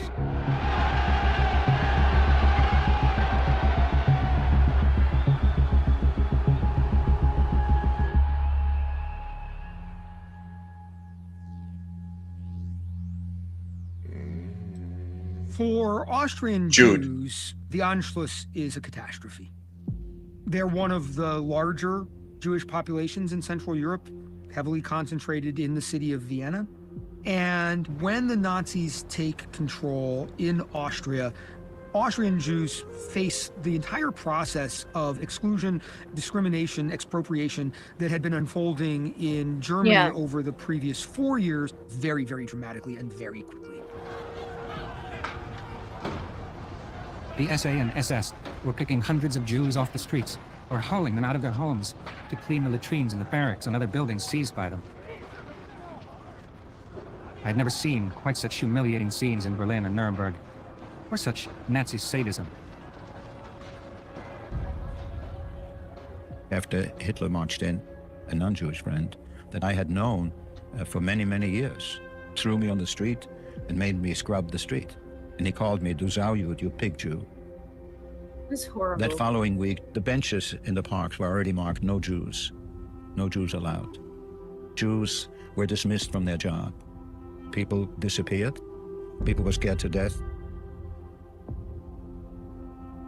There's a degree of brutality and barbarity, which is something entirely new. It represents a big escalation in Nazi anti-Semitic persecution. Shar begins reporting for CBS Radio on air in 1937. And at the time of the Anschluss in March of 1938, Shar was living in Vienna. And Shar's wife, Tess, had a very difficult pregnancy. My mother developed complications after the cesarean and was seriously ill for several weeks. She had a Jewish obstetrician who had to go into hiding rather sensibly. But at some point, she needed to have another operation, and he operated on her in secrecy. But it took her a very, very long time to recover. Now my grandfather wants to get my grandmother out of Vienna, and he wants to move her to Geneva, where she and my mother, Eileen, will be safe. It was not so easy to leave Austria now that Hitler had taken over. The Gestapo was on the prowl, not only for Jews and dissident Austrians, but for foreigners. At the Aspern airport, I explained to the Gestapo chief that Tess was too weak to stand up, and I would go over the luggage with him. While my grandfather is having their suitcases searched, my grandmother is taken off by officials to be searched. I explained that she was heavily bandaged, the danger of infection. Then they led me aside. "Wait here," they said. I heard the lock turn. I was locked in. Then I heard Tess shout, "Bill, They're taking me away to strip me. The German inspectors insisted on taking the bandages off. They apparently suspected that my parents were trying to smuggle money out of the country. They figured that the bandages were fake, but they found out apparently very quickly that they were not. It was extremely painful. It was extremely embarrassing. And Char was absolutely enraged. They were able to get on the plane only because the Swiss pilot of this airliner, he knew what was happening. He was sympathetic, and he held the plane for them. We flew over the Alps to Switzerland. Sanity, civilization, freedom, after the barbarian Nazi nightmare.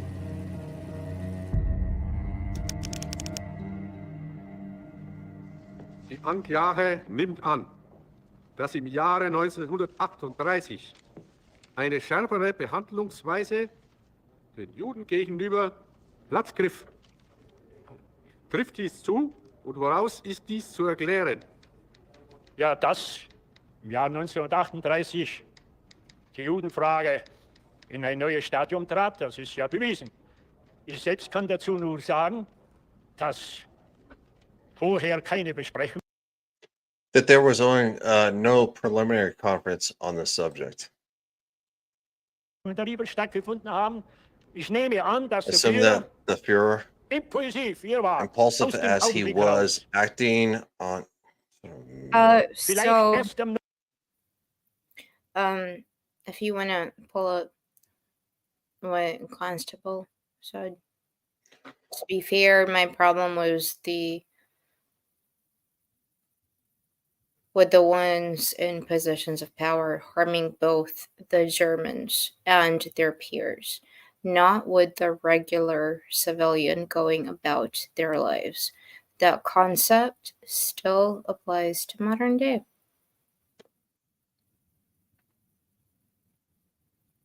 Yes, indeed, it does. Okay. 9. November dazu Only got kam, around probably on November Dr. 9th, zu sagen, saying Dr. Gurk erklären Sie told the Organisationen, organizations die Synagogen müssen niedergebrannt. that the synagogues must be burned down. What the freak? werden. Ich selbst I myself did not attend such a meeting. And it says Germans don't buy from Jews. The Nazis had been trying to get Jewish people to leave Germany for years, but by 1938, the majority of German Jews had not left. This may seem strange in retrospect, but we have to remember that they didn't know what was coming. The Nazis are becoming a bit frustrated with this situation, and after the annexation of Austria, both Adolf Hitler and Joseph Goebbels are looking for an opportunity to ratchet up the degree of anti-Jewish persecution. They get that opportunity when a Jewish refugee in Paris murders a German diplomat serving there. News of the diplomat's death comes through on November 9th, 1938, and for the Nazis, this is the moment they've been waiting for. Hitler uses the murder as a pretext to retaliate against Germany's Jews, to make clear that Jewish life is no longer wanted, will no longer be tolerated in Nazi Germany. Yep. What happens is they unleash the SA and the SS and the police on Jewish people in cities throughout Germany. To see my father punched and to see that being done to my mother was a frightening and painful experience. We heard glass breaking. My mother said, "Tonight we're gonna die." I didn't know what dying was, but she was crying, and I cried.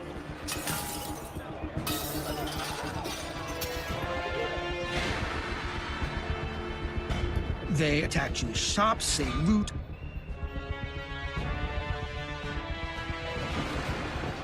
They burn down synagogues. They drag Jewish individuals out through the streets. They beat them mercilessly.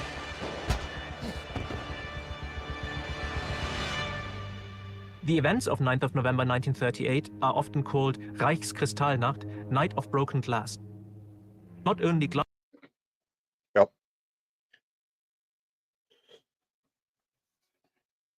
As it's called, Hi, Print. Say hello. Hi, buddy. Hi, buddy. He's such a chunky butt, but he's so cute. Yeah, Crystal knocked the night of the night of 1,000 glass or something like that. As I remember it. Yeah. From what Constable says, good lord, that's very different. Like what you're saying. Yes. So some of the members of the IDF carried German MP40s, MG42s during the same firearms used to True. Unfortunately, in history,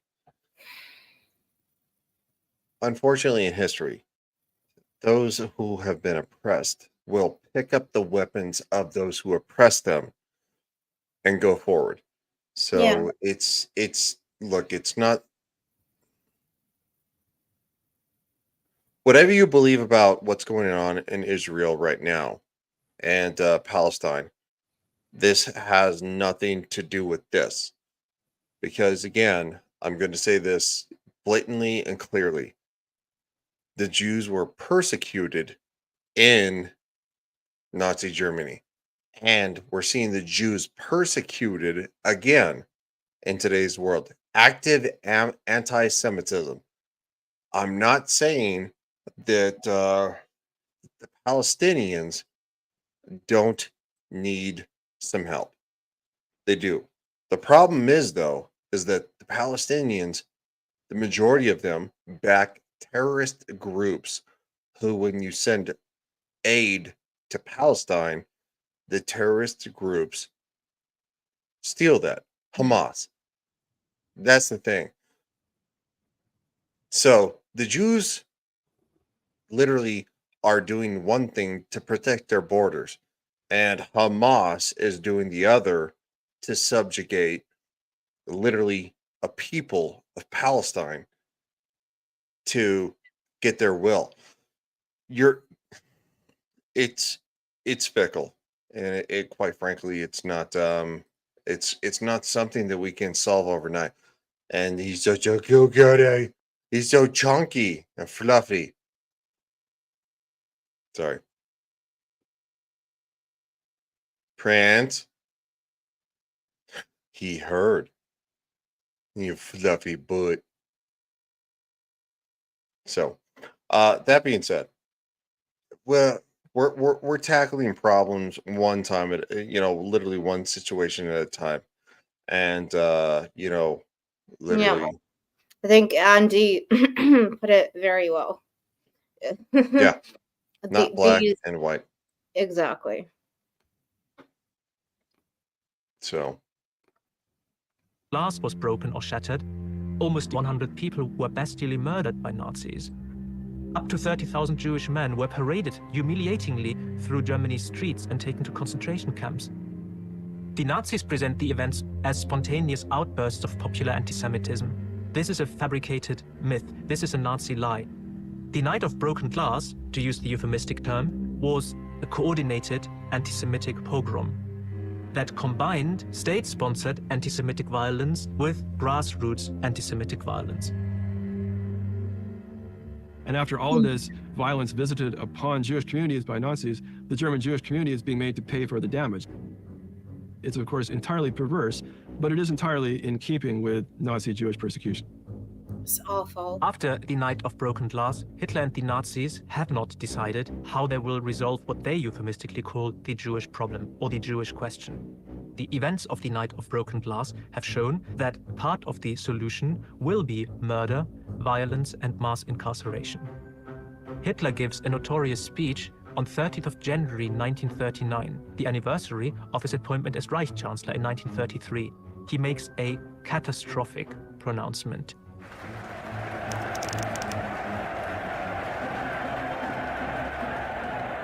Wenn es den internationalen Finanzierung gibt, und außerhalb Europas gelingen sollte, die Völker noch einmal in einen Weltkrieg zu stürzen, dann wird das Ergebnis nicht die Bolschewisierung der Erde und damit der Welt der Zukunft sein, sondern die Vernichtung der jüdischen Rasse in Europa.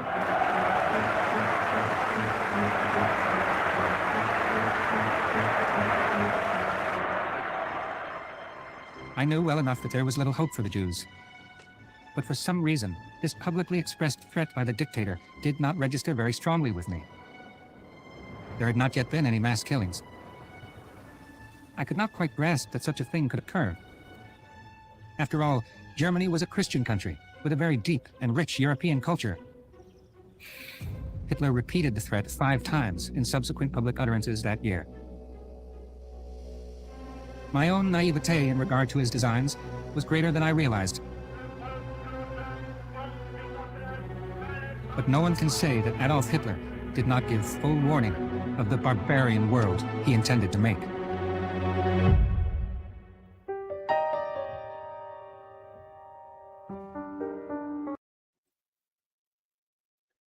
So that's the end of the episode.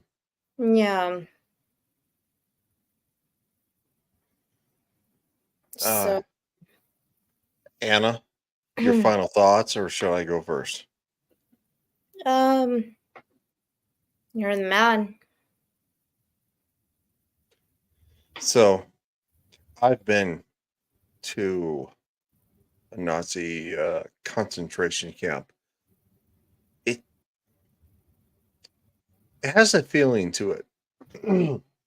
And I actually allude to this, when I talk to friends and stuff like that. Death has a feeling, it has a smell, and it literally, it had all of those. So, that being said, this is a place where many, many, many people were murdered. And that's what it was. Yeah. And going there, this was not Dachau that I went to. This was not Auschwitz. This was a smaller, satellite concert, camp. It wasn't good. And I talked to a military friend who he had never been to a concentration camp, but he was he had done things on active duty.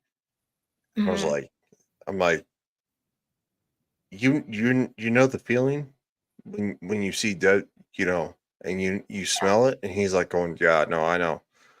I'm like, that's what it was. It's like forever stained with this feeling, with this feeling of horrendousness, and it's just a smell of people, because quite frankly, unless you've ever smelled a person who's been deceased and stuff like that, you don't understand it. It had an everlasting smell, because quite frankly, this was something that happened so long ago. Nobody else was bothered by it other than me. And that's what's kind of weird, because I guess they don't understand, and it kind of sucks. Anyway, that's okay. Anna.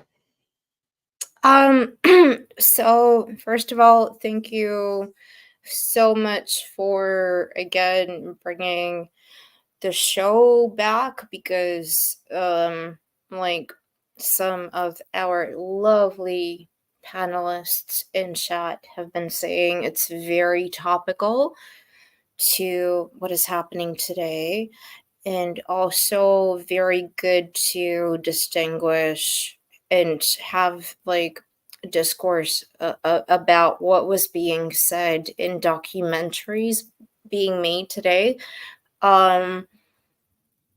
anything that concerns that part of history is always very like close to my heart. I have not served in the military. I haven't, known of the things that you have just talked about, but I do know what it is like to be branded or to be made to feel different from everybody else. And those are the things that history teaches us, and it's good to see, like you and I and others like Clue at a certain point will come back, and like just people from different backgrounds talking about what it's like. History is extremely important. That is our education system. This is how we know. This is what we know. If we just like woke up today and we had not had that, you'd be fucked. You'd be like living in this world being like, what? And is what on stream, like pickleback, whatever, like it you need to have those discussions. So thank you so much to Andy and to Constable and Clue and Jacob and everybody else, because like it means so much that you guys are interested in that. It makes me feel like you're interested to hear what we have to say. And sometimes we might disagree or agree, but having discourse is important. Yes, yes, it is. That being said, this stream ran a lot longer than I thought it would, but it's fine. It's our first stream back. I have no ill will toward that. Towards that.